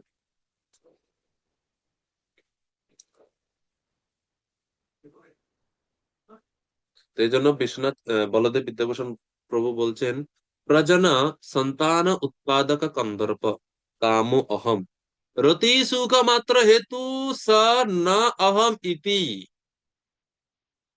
অর্থাৎ সন্তান উৎপাদক কন্দর্প বা কাম হচ্ছে আমি, কিন্তু রতি বা রমন সুখের জন্য বা ইন্দ্রিয় তৃপ্তি সুখের জন্য যে কাম, সেটা আমি নয়।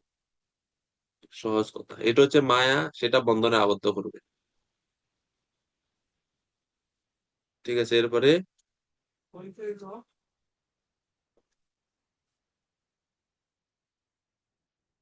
সর্পানাম অস্মি বাসুকি। বাসুকি হচ্ছে সকল সর্পের অধিপতি এবং ভগবত ভক্ত। সমুদ্র মন্থনের সময় ওনাকে রজ্জু হিসেবে ব্যবহৃত করা হয়েছিল, ব্যবহার হয়েছিল। তো তিনি ভগবানের বিভূতি স্বরূপ, এই জন্য। প্রজানাম চাস্মি কন্দর্প, এর এর সপ্তম অধ্যায়ে আমরা দেখি, সেখানে ভগবান বলছেন ধর্ম অবিরুদ্ধ ভূতেষু কামস্মি ভরতর্ষভ। সেখানেও সে একই বিষয়ে বর্ণনা করা হচ্ছে। তো এই বিষয়ে খুব সাবধানতার সহিত আমাদের বিচার করা উচিত। ভগবত বিভূতি নয় সেটা, যেটা ইন্দ্র তৃপ্তিতে ব্যবহৃত হয়। শ্রীমদ ভাগবতমেও একাদশ স্কন্ধে 16 অধ্যায়ে বিশেষ করে এই সবগুলা বিভূতির কথা ভগবান সেখানেও বলছেন। আয়ুধানাম ধনুর অহম, সেখানে ভগবান বলছেন আয়ুধের মধ্যে আমি হচ্ছে ধনু। হবির হবির ধন্যাস্মি ধেনুষু, সেটা ঠিক আছে, ধেনু, কামধেনু। কামস্তু বাসুদেব অংশ সর্পানামস্মি বাসুকি। তো সর্পানামস্মি বাসুকি এখানে সঙ্গে ঠিক আছে।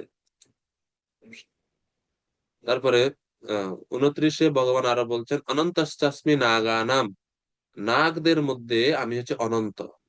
নাগ এবং সর্পের মধ্যে পার্থক্য আছে। নাগ হচ্ছে বহু ফণা বিশিষ্ট, বহু মস্তক বিশিষ্ট। নাগদের মধ্যে শ্রেষ্ঠ হচ্ছে অনন্ত। নাগানাম অস্মি বাসুকি।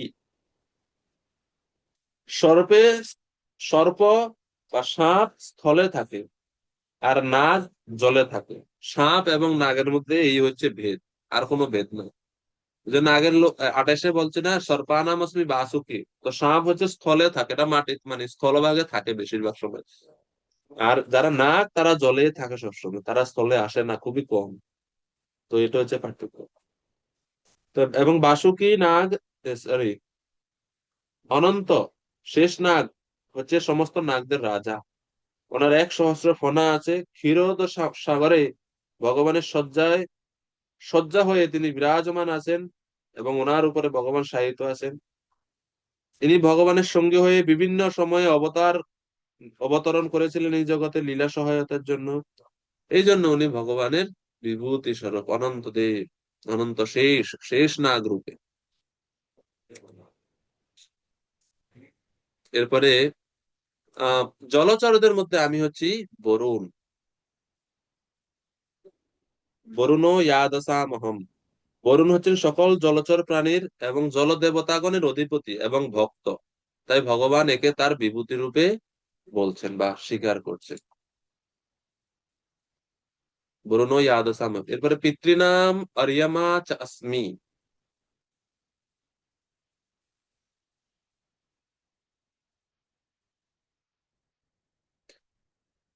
পিতৃগণের মধ্যে অধিপতি প্রযুক্ত অর্যমা হচ্ছে ভগবানের বিভূতি স্বরূপ। পিতৃগণের রাজা উনি হচ্ছেন অর্যমা, এবং অর্যমা হচ্ছে ভগবানের বিভূতি। আর এরপরে বলছে ইয়মা সংযমতামহম। দণ্ডদাতাদের মধ্যে আমি হচ্ছি যম, যারা দণ্ড শাস্তি প্রদান করে। আমি হচ্ছি ন্যায় দণ্ড প্রদানকারী যম। যমরাজ কখনো অন্যায় করেন না, তিনি সবসময় ন্যায় বিচার করেন, এই জন্য দণ্ড প্রদানকারী। শ্রীমদ ভাগবতমে 11-16 বলা হয়েছে নাগেন্দ্রানাম অনন্তোহম ইয়াদসাম বরুণ প্রভুম পিতৃনাম অরিয়মা চস্মি। পিতৃনাম অহম অরিয়মা ইয়ম সংযমতাম চাহম। 11, 16, 17, 18, 19 এই শ্লোকগুলোতে আছে। এরপরে 30 নম্বর শ্লোক প্রহ্লাদশ্চস্মি দৈত্যানাম কাল কলয়তামহম মৃগানাম চ মৃগেন্দ্রোহম বৈনাতেয়শ্চ পক্ষিণাম। অনুবাদ: দৈত্যদের মধ্যে আমি প্রহ্লাদ, বশীকারীদের মধ্যে আমি কাল, পশুদের মধ্যে আমি সিংহ এবং পক্ষীদের মধ্যে আমি গরু। হরে কৃষ্ণ প্রভু। যেহেতু প্রহ্লাদ দৈত্যকুলে জন্মগ্রহণ করলেও তিনি যেহেতু ভক্ত ছিলেন, এই জন্য তিনি হচ্ছেন শ্রেষ্ঠ এবং ভগবানের বিভূতি স্বরূপ। তিনি ভগবানের অত্যন্ত নিষ্কাম, ঐকান্তিক, শুদ্ধ ভক্ত ছিলেন প্রহ্লাদ। প্রহ্লাদাশ্চস্মি দৈত্যানাম। এরপরে কাল কলয়তামহম। বশীকারীদের মধ্যে আমি কাল। জগতে ধ্বংসকারী অনেক বিষয় আছে, কিন্তু কাল হচ্ছে সবচেয়ে শ্রেষ্ঠ বিনাশকারী। এই জন্য এটা ভগবানের শক্তিও, এই জন্য কালকে ভগবানের বিভূতি রূপে এখানে বর্ণনা করা হচ্ছে। ক্ষণ, সময়, দিন, পক্ষ, মাস, বৎসর ইত্যাদি রূপে কাল আমাদের সবকিছু ধ্বংসের দিকে নিয়ে যায়। এই জন্য বলছে বশীকারীদের মধ্যে আমি হচ্ছি।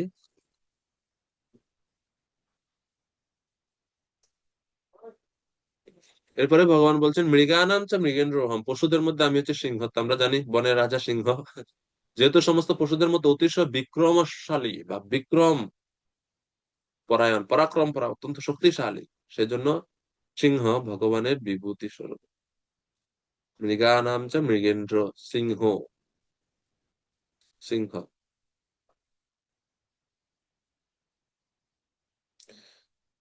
এরপরে বৈনাতে আসছে পক্ষী নাম। পাখিদের মধ্যে আমি হচ্ছে গরুড়।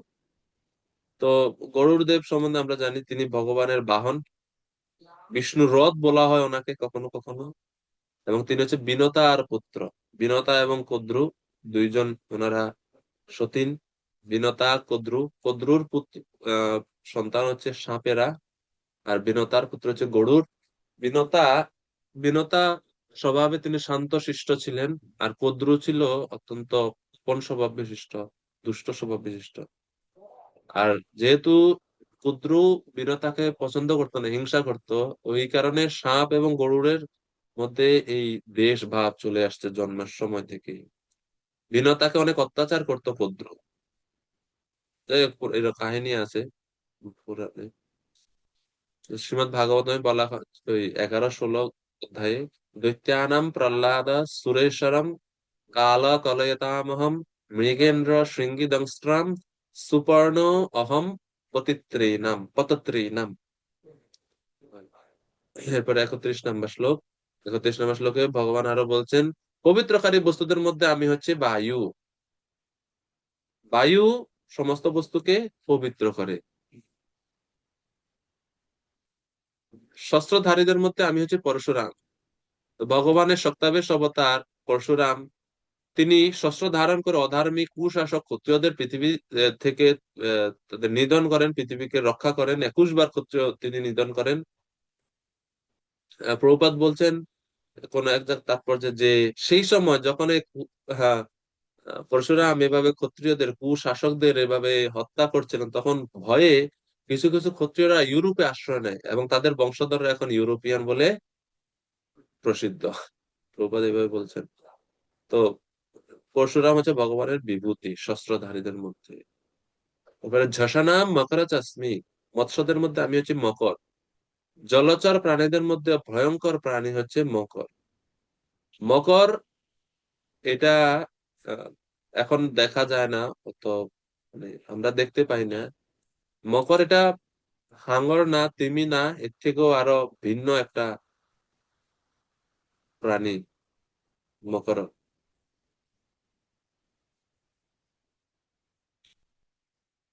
যেরকম বলেন ভগবান শ্রীকৃষ্ণ কানে মকর কুণ্ডল পরিধান করেন। মকরের আহ, লেজ হচ্ছে ময়ূরের মতো, পা হচ্ছে কুমিরের মতো, মাথা হচ্ছে হাতির শুঁড়ের মতো। এরকম একটা মানে কম্বিনেশন মকর। আর স্রোতসাম অস্মি জাহ্নবী, নদী সমূহের মধ্যে আমি হচ্ছে গঙ্গা, ভগবান বলছেন। কেননা গঙ্গা ভগবানের চরণ থেকে প্রকাশিত হলেন এবং পবিত্র করে থাকেন। ভগবানের চরণামৃত স্বরূপ গঙ্গা দেবী, সেই জন্য ভগবানের বিভূতি স্বরূপ তিনি।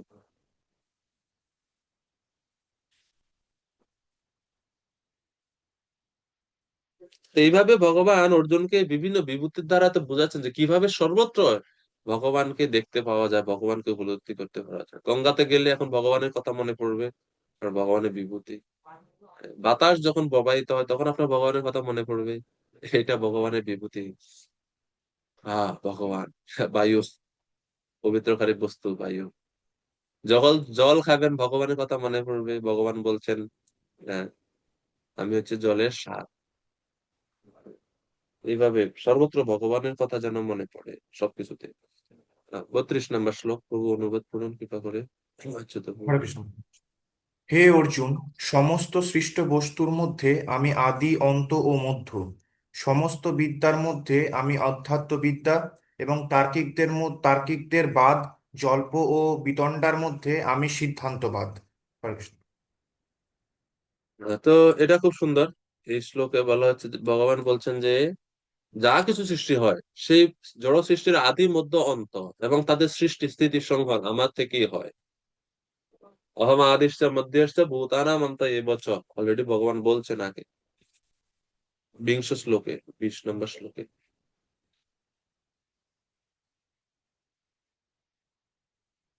এরপরে ভগবান আরো বলছেন বিদ্যা সমূহের মধ্যে আমি হচ্ছে অধ্যাত্ম বিদ্যা। বিদ্যা কি? মানুষ তাদের বুদ্ধিবৃত্তির পরিচালনা ক্রমে যে সকল জ্ঞাতব্য বিষয়ে শিক্ষা লাভ করে তাই বিদ্যা নামে পরিচিত। শাস্ত্রে চতুর্দশ প্রকার বিদ্যার কথা বলা হয়েছে। অঙ্গানি বেদশ্চত্বারো মীমাংসা ন্যায় এব চ ধর্মশাস্ত্রম পুরাণম চ বিদ্যা হিয়েতে চতুর্দশ। শাস্ত্রে 14 প্রকার বিদ্যার কথা আছে। কি কি? শিক্ষা, কল্প, ব্যাকরণ, জ্যোতিষ, নিরুক্ত, ছন্দ, এই 6টি হচ্ছে বেদাঙ্গ নামে পরিচিত। এরপরে ঋক, সাম, যজু, অথর্ব, এই হচ্ছে বেদ চতুষ্টয়। এরপরে মীমাংসা, ন্যায়, ধর্মশাস্ত্র ও পুরাণ, এই হচ্ছে মোট চতুর্দশ বিদ্যা। এই সকল বিদ্যার দ্বারা মানুষের বুদ্ধিবৃত্তির প্রখরতা লাভ করে, নানা বিষয়ের জ্ঞান বর্ধিত হয় এবং মানুষ জীবন বা জীবিকা নির্বাহের জ্ঞানও এখান থেকে, এই গ্রন্থগুলো থেকে বা এই বিদ্যা থেকে লাভ করে এবং অন্তিমে অমৃতত্ব লাভ করার জন্য এই জ্ঞান বা বিদ্যা তাদের সহায়ক হয়ে থাকে। তো এরকম এই সকল বিদ্যার মধ্যে অনেক বিদ্যা আছে আবার জড়, জড় বলতে জড় জাগতিক বিষয়ের, আবার কিছু কিছু আছে আধ্যাত্ম বিষয়। তো আধ্যাত্ম বিদ্যা হচ্ছে শ্রেষ্ঠ বিদ্যা।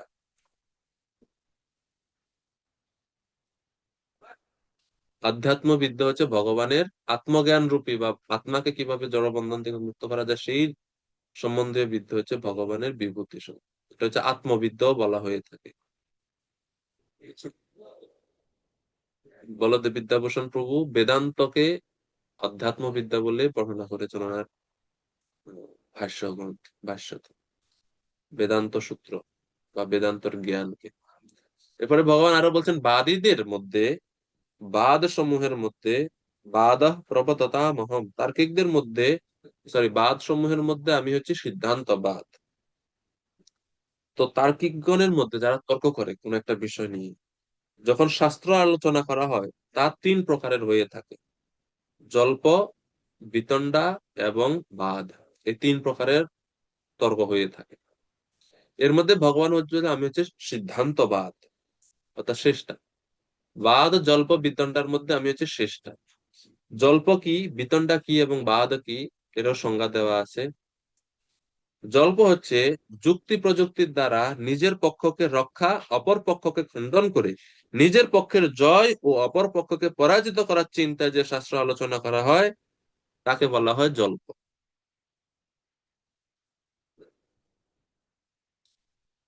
সেটা হচ্ছে জল্প। এই জল্পতে পরের যে মতবাদ বা বিপরীত পক্ষে যে মতবাদ সেটার প্রতি দোষারোপ করা হয়, প্রতিপক্ষের পাণ্ডিত্যে কটাক্ষ করা হয়, স্বীয় মতের অবৈধতা উপলব্ধির পরও তা স্বীকার করা হয় না। এটা হচ্ছে জল্প। সত্যকে দূরে রেখে বিচার ও যুক্তি মার্গ পরিহার করে পক্ষদ্বয়ের পরস্পরের দোষারোপ, সেটা হচ্ছে বিতণ্ডা। বিতণ্ডা মানে হচ্ছে নিজের কোনো পক্ষ থাকে না, নিজে কোনো পক্ষে না থেকে অপর পক্ষের মতকে যুক্তি জালে খণ্ডন করার জন্য যে শাস্ত্রার্থ, সেটা হচ্ছে বিতণ্ডা। জল্পের মধ্যে তো নিজের একটা মত থাকে, অন্যের একটা মত থাকে, নিজের মতের প্রতিষ্ঠা, অন্যের মতের ধ্বংস, সেটা হচ্ছে জল্প। বিতণ্ডাতে নিজের কোনো মত নাই, অপরের মতকে যুক্তি জালের দ্বারাতে পেঁচানো, খণ্ডন করা যুক্তির দ্বারা ইত্যাদি দ্বারা, সেটা হচ্ছে বিতণ্ডা। আর বাদ কি, কোনো পক্ষপাতিত্ব না করে শুধু তত্ত্ব নির্ণয়ের জন্য বা কোনটা সঠিক কোনটা শ্রেষ্ঠ তা নির্ণয়ের জন্য যে শাস্ত্রার্থ করা হয় তাকে বলা হয় বাদ। এর মধ্যে সর্বশ্রেষ্ঠ হচ্ছে সিদ্ধান্তবাদ বা শেষ জীব। তো ভগবান বলছেন এই বাদ হচ্ছে আমার বিভূতি স্বরূপ। বাদ তত্ত্ব নির্ণয় করা হয়, সঠিক জ্ঞান নিরূপণ করা হয়, এখানে কোনো পক্ষপাতিত্ব না যে আমার মতই শ্রেষ্ঠ, এরকম না, বিচার করা হয়, নিরপেক্ষ ভাবে বিচার করা হয়। এই জন্য ভগবান বলছেন বাদোহম, বাদ প্রবদতামহম। বা একাদশ স্কন্ধে ভাগবতে বলা হচ্ছে বিকল্প খ্যাতিবাদীনাম। রামানন্দ সংবাদে আমরা দেখতে পাই চৈতন্য মহাপ্রভু জিজ্ঞেস করছেন, প্রভু কহে কোন বিদ্যা বিদ্যা মধ্যে সার, রায় কহে কৃষ্ণ ভক্তি বিনা বিদ্যা নাহি আর। যে আধ্যাত্ম বিদ্যার কথা বলা হচ্ছে, বিদ্যা নাম, আধ্যাত্ম বিদ্যা বিদ্যা নাম। তো মহাপ্রভু রামানন্দ রায়কে জিজ্ঞেস করছে কোন বিদ্যা সমস্ত বিদ্যার মধ্যে সার। রামানন্দ রায় বলছেন কৃষ্ণ ভক্তি বিনা বিদ্যা নাহি আর। কৃষ্ণ ভক্তি হচ্ছে সর্বশ্রেষ্ঠ বিদ্যা, বিদ্যার শ্রেষ্ঠত্ব বিষয়ক। জড় ভোগ জননী বিদ্যা, জড় অতীত ব্রহ্মবিদ্যা অপেক্ষা বিষ্ণু ভক্তির বিদ্যা উন্নত স্তরে বলে কৃষ্ণ ভক্তি হচ্ছে সর্বশ্রেষ্ঠ বিদ্যা। শ্রীমৎ ভাগবতমে বলা হচ্ছে তৎকর্ম হরিতোষণম। শ্রীমৎ ভাগবতমে চতুর্থ স্কন্ধে ইয়ৎ সা বিদ্যা তন্মতির্ময়া, তৎকর্ম হরিতোষণম ইয়ৎ সা বিদ্যা তন্মতির্ময়া। যে বিদ্যা ভগবানের প্রতি আমাদের মতি আনে, ভগবানের প্রতি আমাদের ভালোবাসা বা ভক্তি দৃঢ় করে, সেই বিদ্যা হচ্ছে শ্রেষ্ঠ বিদ্যা বলে বর্ণনা করা হচ্ছে। এবং মহাপ্রভু বলছেন বিদ্যার কার্য নয় অভিমান দেখানো, অহংকার দেখানো। দিগ্বিজয় করিব বিদ্যার কার্য নহে, ঈশ্বর ভজিলেই সে বিদ্যা সত্য হয়, সত্য কহে। এই জন্য অবিদ্যা এবং পরাবিদ্যা অনেক সময় আমরা এটাকে অনেক মানে বুঝতে পারি না, তুল্য মনে করি বা সমান মনে করি। তো পরাবিদ্যা হচ্ছে শ্রেষ্ঠ বিদ্যা। ঠিক আছে, এরপরে 33 নম্বর শ্লোক প্রভু অনুবাদ করবেন কৃপা করে। হরে কৃষ্ণ। সমস্ত অক্ষরের মধ্যে আমি অকার, সমাস সমূহের মধ্যে আমি দ্বন্দ্ব সমাস, সংহারকারীদের মধ্যে আমি মহাকাল রুদ্র, এবং স্রষ্টাদের মধ্যে আমি ব্রহ্মা। হরে কৃষ্ণ। হরে কৃষ্ণ। তো ভগবান আরো এই শ্লোকে বলছেন অক্ষরদের মধ্যে আমি অকার। এর আগে ভগবান বলছেন যে ওমকার, একাক্ষরম বলেছেন ভগবান পূর্বেও। অক্ষরদের মধ্যে আমি হচ্ছে অকার। এখন বলছেন সমস্ত অক্ষরের মধ্যে ভগবান হচ্ছেন অকার। আগে বলছে ওমকার, এখন বলছে অকার। কেননা সংস্কৃত বর্ণমালায় প্রথম অক্ষর হচ্ছে অকার, আদি শব্দ। অকার ছাড়া কোনো শব্দের কোনো অক্ষর উচ্চারণ করা প্রায় অসম্ভব। এই জন্য অকার যেহেতু সমস্ত অক্ষরের মধ্যে রয়েছেন নিবৃত্তে, নিঃশব্দে, উজ্জ্ব রূপে, এই জন্য অকার হচ্ছে ভগবানের বিভূতি। যেরকম ভগবান সমস্ত জীবের হৃদয়ে থাকেন, ভগবান ছাড়া কোনো জীব প্রাণ ধারণ করতে পারে না, চলতে পারে না, এরকম অকার হচ্ছে সমস্ত অক্ষরের প্রাণ স্বরূপ। আপনি যেরকম বলেন যে ক, খ, গ, গ, সবটার মধ্যে অকার আছে। ব্যঞ্জন বর্ণগুলো সব অকার ছাড়া উচ্চারিত হয় না। স্বরবর্ণের ভিন্ন, আ, ই, উ, এগুলাতে ব্যঞ্জন বর্ণ হয় না, তো এই জন্য অকার। সমাস সমূহের মধ্যে আমি দ্বন্দ্ব সমাস, ভগবান বলছেন। ভগবান দ্বন্দ্ব সমাস। দ্বন্দ্ব সমাস কি? যার সাহায্যে দুই বা ততোধিক শব্দ মিলে একটি শব্দ তৈরি হয় তাকে বলা হয় সমাস। সমাসের সমাস অব্যয়ীভাব, তৎপুরুষ, বহুব্রীহি, দ্বন্দ্ব ইত্যাদি সমাস রয়েছে। তার মধ্যে দ্বন্দ্ব সমাস কোনটি? যেই সমাসে দুইটি শব্দেরই প্রাধান্য থাকে তাকে বলা হয় দ্বন্দ্ব সমাস। যেহেতু দ্বন্দ্ব সমাসে দুইটি শব্দেরই প্রাধান্য থাকে, এই কারণে দ্বন্দ্ব সমাস হচ্ছে ভগবানের বিভূতি। যেমন রাধা কৃষ্ণ, কোনটা শ্রেষ্ঠ কোনটা শ্রেষ্ঠ নয়? না, দুইটাই সমান, দুইটা শব্দই সমান, রাধা কৃষ্ণ এরকম। তো এই দ্বন্দ্ব সমাস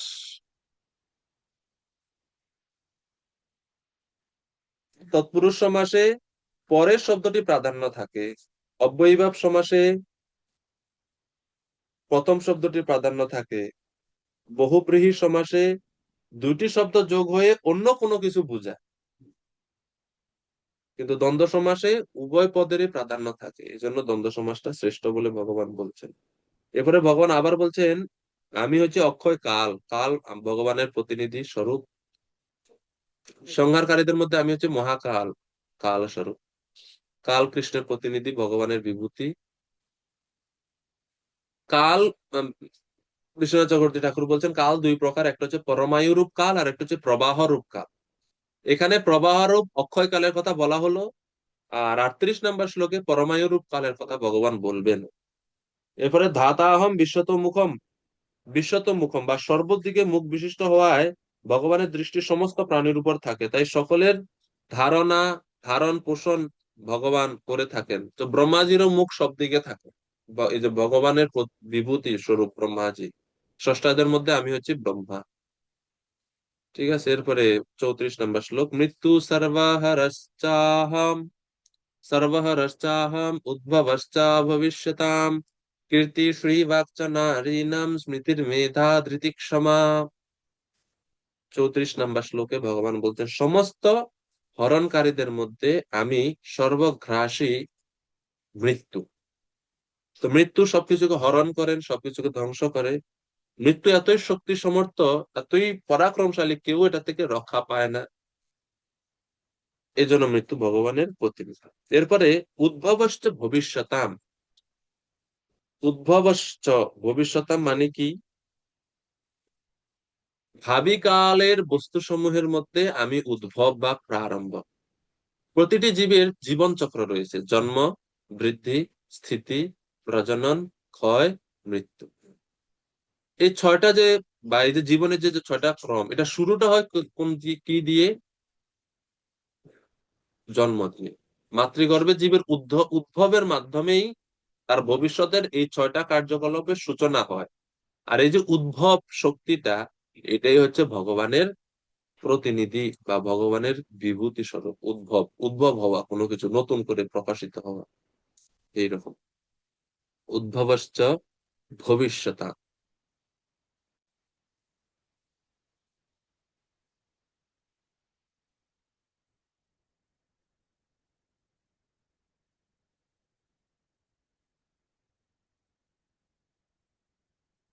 শ্রীধর স্বামীপাদ বলছেন উদ্ভব শব্দের অর্থ হচ্ছে প্রাণীগণের অভ্যুদয়, অর্থাৎ জীবগণে যা কিছু অভ্যুদয় তাও ভগবান শ্রীকৃষ্ণের বিভূতি। এরপরে পরের পুরো শ্লোকে ভগবান বলছেন, নারীদের মধ্যে আমি কীর্তি, শ্রী, বাণী, স্মৃতি, মেধা, ধৃতি ও ক্ষমা। নারীদের মধ্যে কীর্তি প্রকৃতি, সপ্ত দেবতা রূপে, সপ্ত দেব রূপী স্ত্রীও তার বিভূতি স্বরূপ। এখানে বলা হচ্ছে যে কীর্তি, শ্রী, বাক, স্মৃতি, মেধা, ধৃতি ও ক্ষমা, জগতের নারীদের মধ্যে এই 7 জনকে শ্রেষ্ঠ বলে ধরে নেওয়া হয়েছে। এদের মধ্যে কীর্তি, স্মৃতি, মেধা, ধৃতি ও ক্ষমা, এই 5 জন হলেন প্রজাপতি দক্ষের কন্যা, শ্রী হলেন মহর্ষি ভৃগুর কন্যা এবং বাক ব্রহ্মার কন্যা। তো এই 7টি স্ত্রী নাম যুক্ত এবং এই 7টি আবার গুণও বোঝায়, এবং এই 7টি গুণই হচ্ছে ভগবানের বিভূতি স্বরূপ। এই জন্য স্ত্রী জাতির মধ্যে এই সপ্ত ধর্মপত্নীকে ভগবান তার বিভূতি রূপে নির্দেশ করেছেন। যে সকল শ্রেষ্ঠ গুণগ্রাম মানব লাভ করতে পারলে তারা ধন্য হয়, শ্রেষ্ঠ হয়, পূজনীয় হয়, বরণীয় হয়, সেই সকল গুণ ভগবানের বিভূতি। এইভাবে তো এই হচ্ছে 7 জন, এই 7 জন স্ত্রী লোকের নাম, বা ওনারা সতী স্ত্রী ধর্মপত্নী, আবার এই 7টি আবার গুণের নামও। তো এটা ভগবানের বিভূতি নাম। এই জন্য ভগবান এই শ্লোকে বলা হচ্ছে যে নারীদের মধ্যে আমি কীর্তি, শ্রী। এই 35 নম্বর শ্লোক ভগবান বলছেন, সাম বেদের মধ্যে আমি বৃহৎ সাম, ছন্দ সমূহের মধ্যে আমি গায়ত্রী। সামবেদ আগে আমরা দেখেছি, ভগবান বলছেন বেদ সমূহের মধ্যে আমি সামবেদ, এখন আবার ভগবান বলছেন সামবেদের মধ্যে আমি হচ্ছে বৃহৎ সাম। এটা আরো একটু বিশেষ করে ভগবান বলছেন। সামগানে সর্বেশ্বর রূপ, সর্বেশ্বর স্বরূপ ইন্দ্রের বিশেষ স্তুতি বর্ণনা রয়েছে। এজন্য এই বৃহৎ সাম অংশটা সামবেদের মধ্যে শ্রেষ্ঠ, কারণ এই বৃহৎ সামের মধ্যেই এই ভগবানের স্তুতি বর্ণনা রয়েছে। এরপরে বলা হচ্ছে ছন্দ সমূহের মধ্যে আমি হচ্ছে গায়ত্রী ও বৃহৎ সাম। এই এই বৃহৎ সামের যে সুর বা এই গানগুলো মধ্যরাত্রে গাওয়া হয়েছে এবং অত্যন্ত মাধুর্যমণ্ডিত সুরে পরিপূর্ণ। আর ছন্দ সমূহের মধ্যে আমি গায়ত্রী, ভগবান বলছেন যে গায়ত্রী মন্ত্র এটা একটা ছন্দের নাম। বিভিন্ন প্রকার ছন্দ রয়েছে সংস্কৃত শাস্ত্রে। বিবিধ ছন্দবদ্ধ ঋক সমূহের মধ্যে ভগবান বলছেন আমি হচ্ছে গায়ত্রী হচ্ছে বেদ ও মাতা রূপে পরিচিত, এটা আবার ছন্দের নাম গায়ত্রী ছন্দ।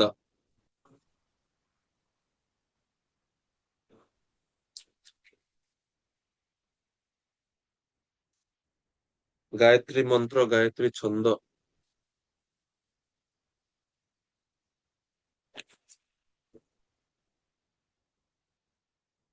গায়ত্রীকে বেদ জননীয় বলা হয়ে থাকে। গায়ত্রী মন্ত্রের স্বরূপ, প্রার্থনা ও ধ্যান, এই 3টা বিষয়ই রয়েছে, এবং এই জন্য গায়ত্রী হচ্ছে ভগবানের বিভূতি স্বরূপ। বেদে যত ছন্দবদ্ধ মন্ত্র আছে সেগুলোর মধ্যে গায়ত্রীর প্রাধান্যতা সবচাইতে বেশি। এরপরে মাসানাম মার্গশীর্ষোহম, সমস্ত মাসের মধ্যে আমি হচ্ছি, মাসসমূহের মধ্যে আমি হচ্ছি অগ্রহায়ণ। মার্গশীর্ষ মানে হচ্ছে অগ্রহায়ণ। কেন এই মাস শ্রেষ্ঠ? এই মাসে শীত বা গ্রীষ্ম কোনোটি অধিক থাকে না, নাতিশীতোষ্ণ, এই জন্য শ্রেষ্ঠ। 2, এই মাসে নানা প্রকার বৈদিক ক্রিয়াকর্ম অনুষ্ঠিত হয়, এই জন্য এটা শ্রেষ্ঠ। এই মাসের বা কিছুদিন পূর্বে কৃষ্ণের রাস উৎসব হয়েছিল, এই জন্য এই মাস শ্রেষ্ঠ। এই মাসে গৃহস্থদের গৃহে নতুন ধান আসে এবং সমস্ত গৃহস্থদের মনে অত্যন্ত আনন্দ থাকে, এই জন্য এই মাস শ্রেষ্ঠ। হয়ন শব্দের অর্থ হচ্ছে বৎসর, অগ্র শব্দের অর্থ হচ্ছে শ্রেষ্ঠ। বছরের মধ্যে এই মাসটা শ্রেষ্ঠ, এই জন্য এটার নাম হচ্ছে অগ্রহায়ণ।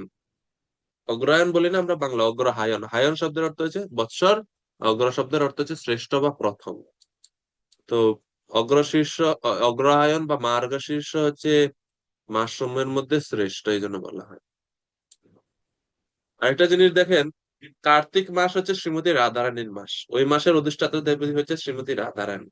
আর অগ্রহায়ণ মাস হচ্ছে ভগবান শ্রীকৃষ্ণ। এইভাবে রাধা কৃষ্ণ মাসের মধ্যেও আছে। কার্তিক আগে, অগ্রহায়ণ পরে, রাধা আগে, কৃষ্ণ পরে। আমরা রাধা মাধব, রাধা কৃষ্ণ। ঋতু নাম কুসুমাকার, সমস্ত ঋতুদের মধ্যে আমি হচ্ছে বসন্ত।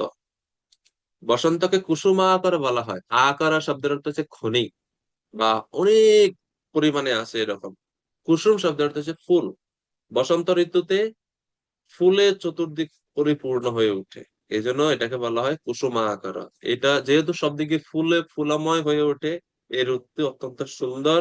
খুব বেশি গরম ঠান্ডা কিচ্ছুই পড়ে না, ভগবানের বিভূতি স্বরূপ। যেহেতু সব প্রকৃতি সাজে নতুন রূপে নিজেকে সজ্জিত করে, এই জন্য ঋতুরাজ বসন্ত বলা হয়, সমস্ত ঋতুদের মধ্যে শ্রেষ্ঠ। এই ঋতুতে ভগবান শ্রীকৃষ্ণ দোল লীলা করেছিলেন, বসন্ত উৎসব করেছিলেন, মাধব মহোৎসব করেছেন। শ্রী চৈতন্য মহাপ্রভুর আবির্ভাব উৎসবও এই ঋতুতেই পালিত হয়। ব্রাহ্মণ বালকের উপনয়নের পক্ষে এই ঋতু অত্যন্ত প্রশস্ত বা শ্রেষ্ঠ বলা হয়ে থাকে শাস্ত্রে। এই কারণে বসন্ত ঋতু হচ্ছে ভগবানের বিভূতি স্বরূপ। ঋতু নাম কুসুমাকর। খুব সুন্দর বর্ণনা আলোচনা গুলো হয়। এমনিতে তো মানে জল ছাড়া গাছপালা পুষ্ট হয় না, কিন্তু বসন্ত ঋতুতে বৃষ্টি ছাড়াই বৃক্ষলতা আদি পত্র পুষ্প শোভিত হয়ে ওঠে। এর ঋতুতে অধিক গরমও বেশি থাকে না, ঠান্ডাও থাকে না, এই জন্য শ্রেষ্ঠ এটা ভগবানের বিভূতি স্বরূপ।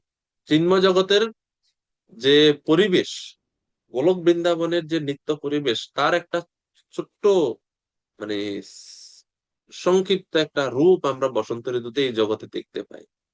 তাও ভারত বাংলাদেশের যে যে মানে পরিবেশ, এটা ছাড়া অন্য বাদ বাকি আপনি পাশ্চাত্য দেশে গেলে এটা পাবেন না। হয়তো খালি ওখানে বরফ পড়তেছে, নাহলে বৃষ্টি হচ্ছে, নাহলে মরুভূমি। ওখানে বসন্ত কি আর গ্রীষ্ম কি, ওই ঋতুগুলাই অনুপস্থিত আসলে। মানে বসবাসের জন্য মানে ঋতুর বৈচিত্র্য ওই দেশগুলোতে দেখা যায় না, যেরকম ভারত বা বাংলাদেশে দেখা যায়। তাও এখনো কিছু আছে, কিন্তু দিন দিন পরিবেশের কারণে সব নষ্ট হয়ে যাচ্ছে। তো এখন বোঝা যায় না যে আসলে কোন ঋতু চলছে, পরিবেশ দ্বারা অনেক সময় বোঝা যায় না।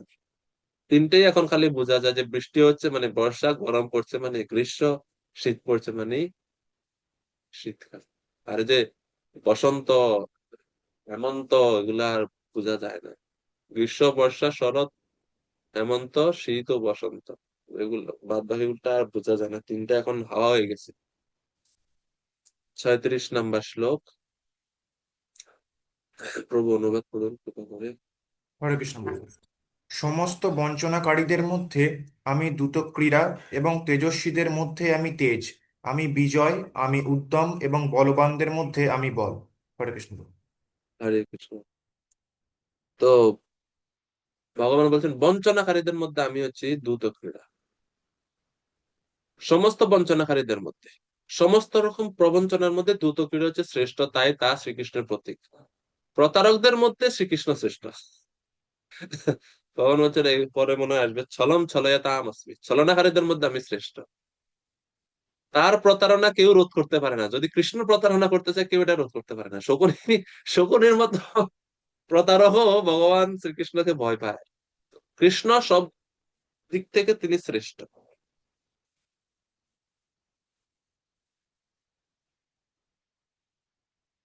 সব দিক থেকে শ্রেষ্ঠ।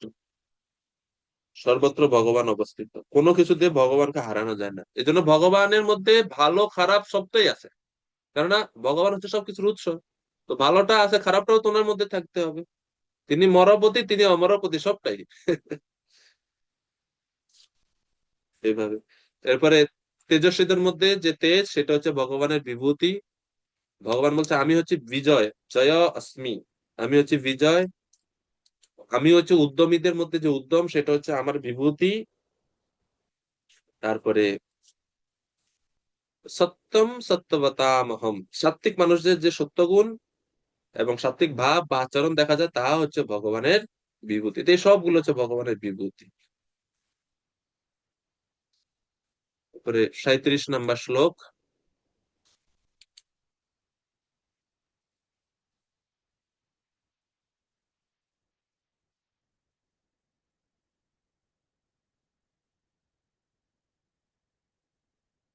শ্রীমদ্ ভাগবতমে 11 স্কন্ধে এই 36 নম্বর শ্লোকের বলা হচ্ছে ব্যবসায়িনাম অহম লক্ষ্মী কীতবানাম ছলগ্রহম তিতিক্ষাস্মি তিতিক্ষূণাম সত্যম সত্যবতামহ। অনেক মিল আছে এই শ্লোকের সঙ্গে। এরপরে 37 প্রভু অনুবাদ করুন। হরে কৃষ্ণ। বৃষ্ণীদের মধ্যে আমি বাসুদেব এবং পাণ্ডবদের মধ্যে আমি অর্জুন, মুনিদের মধ্যে আমি ব্যাস এবং কবিদের মধ্যে আমি আচার্য শুক্রাচার্য। হরে কৃষ্ণ। হরে কৃষ্ণ। তো বৃষ্ণি বংশীয়গণের মধ্যে বসুদেব পুত্র হচ্ছে আমি।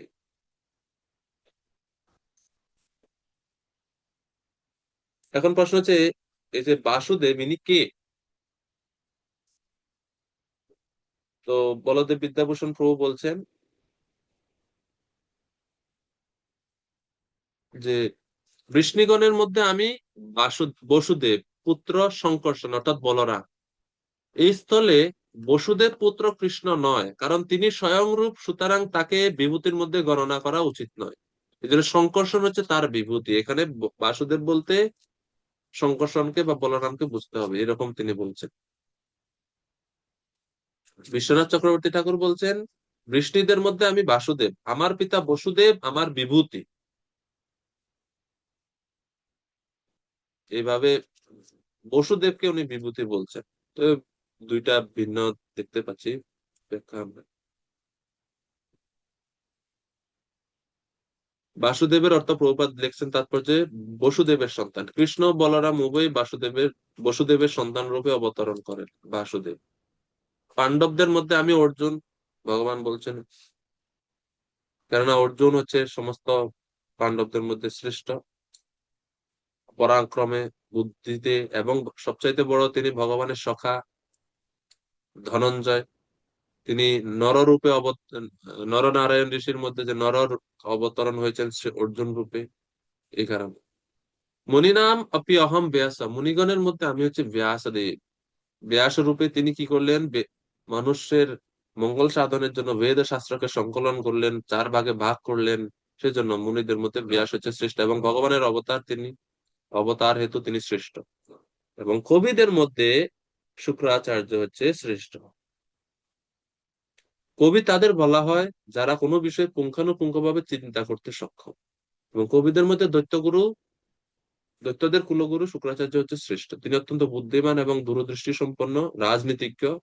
শুক্রাচার্যের শুক্রনীতি আছে, যেরকম বিদুর নীতি আছে, শুক্রাচার্যের শুক্রনীতি আছে। এভাবে শুক্রাচার্যের মধ্যে যে কবিত্ব শক্তি, সেই শক্তিটা হচ্ছে ভগবানের বিভূতি স্বরূপ। এই জন্য এটা এখানে বলা হচ্ছে। যদিও বলতে পারে যে উনি তো আহ, দৈত্যদের গুরু অংশ এখানে বিবেচ্য হচ্ছে ওনার মধ্যে যে কবিত্ব শক্তিটা, সেটা হচ্ছে ভগবানের বিভূতি, সেটা ভগবানের বিভূতি প্রকাশ স্বরূপ। শাস্ত্রের সূক্ষ্মার্থ বোঝার জন্য বা এই যে সূক্ষ্ম সূক্ষ্ম বিষয়ে বিচার করার জন্য শুক্রাচার্য অত্যন্ত পারদর্শী। এই জন্য 38 নম্বর শ্লোক, দমনকারীদের মধ্যে আমি দণ্ড, জয় অভিলাষীদের মধ্যে আমি নীতি, গুহ্য ধর্মের মধ্যে আমি মৌন, জ্ঞানবানদের মধ্যে আমি হচ্ছি জ্ঞান। 33 নম্বর শ্লোক, দুষ্ট যারা, তাদের দমন করার জন্য যে দণ্ড দেয়া হয়ে থাকে, তার মধ্যে আমি হচ্ছে দণ্ড। ভগবান বলছে দমনকারীদের মধ্যে আমি দণ্ড।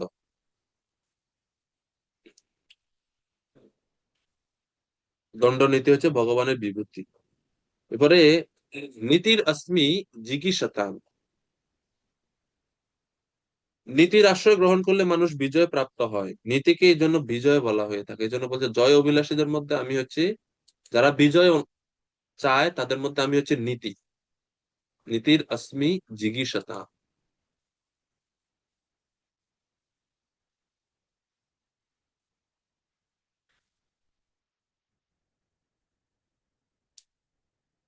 এরপরে মৌনম চৈবাস্মি গুহ্যানাম, গুহ্য ধর্মের মধ্যে আমি মৌন।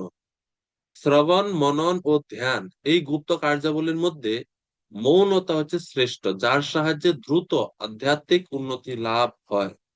এজন্য ভগবান এখানে বলছেন মৌনম চৈবাস্মি গুহ্যানাম।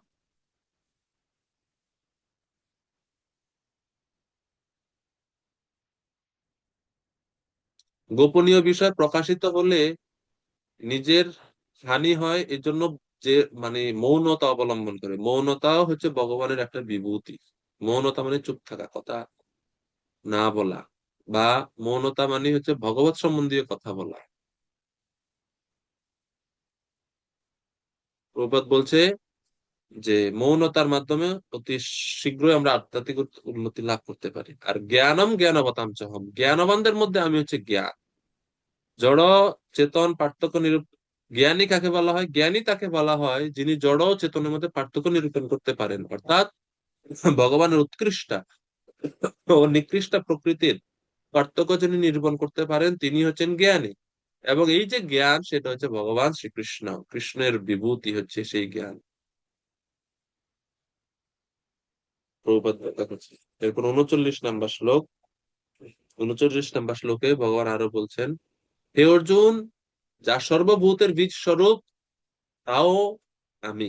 যেহেতু আমাকে ছাড়া স্থাবর ও জঙ্গম কোনো বস্তুরই অস্তিত্ব থাকতে পারে না। তো 39 নম্বর শ্লোকে একটাই, যে সবকিছুর কারণ আছে, সেই কারণ বা প্রকাশের বীজ হচ্ছে আমি। যেরকম সপ্তম অধ্যায়ে 10 নম্বর শ্লোকে ভগবান বলছেন বীজ মাম সর্বভূতানাম, অর্থাৎ সমস্ত ভূত বা জীবের মূল বীজ হচ্ছে আমি। তো ভগবানের শক্তি বিনা স্থাবর জঙ্গম কোনো কিছুরই অস্তিত্ব থাকে না। তো প্রকৃতি বা সমস্ত ভূতের জীব বীজ স্বরূপ হচ্ছে ভগবান শ্রীকৃষ্ণ। এভাবে 39 পর্যন্ত ভগবান বিস্তারিত ভাবে ওনার বিভূতি সমূহ বর্ণনা করলেন। এরপর 40 থেকে 42 এখন ভগবান শ্রীকৃষ্ণ বলছেন উপসংহারে যে ভগবানের দিব্য ঐশ্বর্য অনন্ত, তার মধ্যে অল্প কয়েকটা বললাম। 40 নম্বর শ্লোক ভগবান বলছেন, হে পরন্তপ, আমার দিব্য বিভূতির সমূহের অন্ত নেই। আমি এই সমস্ত বিভূতির বিস্তার সংক্ষেপে বললাম তোমাকে। 41 নম্বর শ্লোক, ইয়ৎ ইয়ৎ বিভূতিমাৎ সত্ত্বম শ্রীমাতুর্জিতমেব বা তত্তৎ এবাবগচ্ছত্বম মম তেজাংশ সম্ভবা। ঐশ্বর্যযুক্ত, শ্রী সম্পন্ন ও বল প্রভাব আদির আধিক্যযুক্ত যত বস্তু আছে, সেই সবই আমার তেজ অংশ সম্ভূত বলে জানবে। যেটার মধ্যে বিশেষত্ব কোনো কিছু আছে, বিশেষ গুণ বিশেষ ঐশ্বর্য আছে, সেটাই ভগবানের বিভূতি বলে আমাদের জানতে হবে। সংক্ষিপ্ত ভাবে যেন ভগবান বলছেন। তো উদ্ধব গীতাতেও ভগবান শেষে উদ্ধবজিকে অনেক বিভূতি সম্বন্ধে বলে এরপরে ভগবান বলছেন, এতাস্তে কীর্তিদা সর্বা সংক্ষেপেন বিভূতয়। আমি তোমার নিকটে সংক্ষেপে আমার বিভূতি বলছি, কারণ বলতে গেলে পুরা লক্ষ লক্ষ শ্লোক হয়ে যাবে, এজন্য ভগবান সংক্ষেপে বলছে।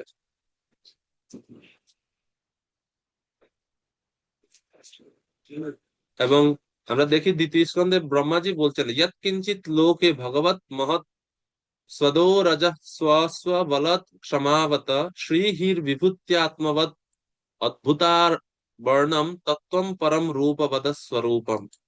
অর্থাৎ এই পৃথিবীতে যা কিছু ঐশ্বর্যযুক্ত, তেজযুক্ত, ইন্দ্রিয় শক্তিযুক্ত, বলবৎ, শোভা সম্পন্ন, লজ্জাযুক্ত, বিভূতি সম্পন্ন, বুদ্ধিযুক্ত, আশ্চর্যবর্ণ, রূপযুক্ত, অরূপ, সব হচ্ছে পরম তত্ত্বের বিভূতি। 2:6-45 নম্বর শ্লোক ভাগবতম, খুব গুরুত্বপূর্ণ শ্লোক। তো সব হচ্ছে ভগবানের বিভূতি স্বরূপ। প্রভুপাদ বলছেন, এই জগতে, জড় জগতে হোক বা অপ্রাকৃত জগতে হোক, যা কিছু মহিমান্বিত বা সুন্দর, সবই হচ্ছে ভগবানের বিভূতির নিতান্তই আংশিক প্রকাশ মাত্র। সর্বশেষ শ্লোক, অথবা বহুনে তেনা কিম জ্ঞাতেন তবার্জুন বিষ্টভ্য অহমিদম কৃৎস্নম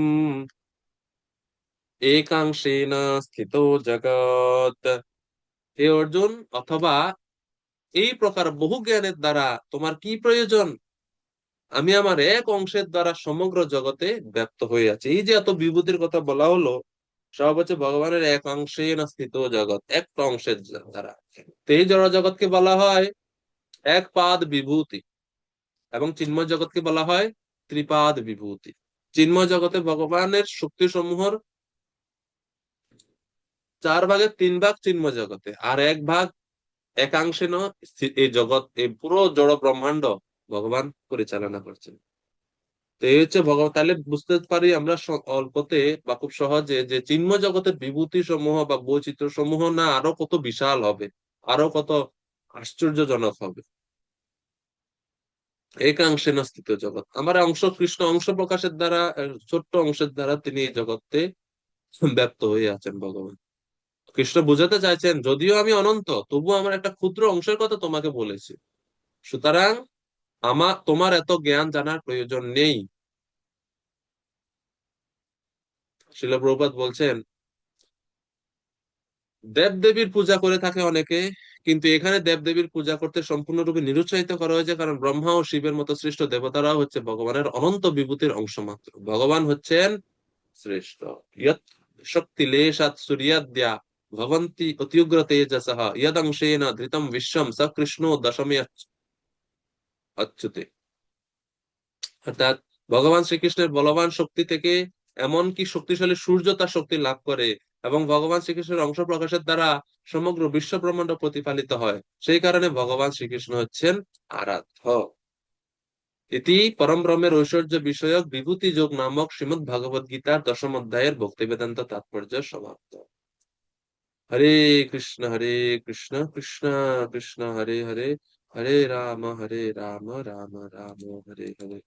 তো এইভাবে আমরা সংক্ষিপ্ত ভাবে 10ম অধ্যায়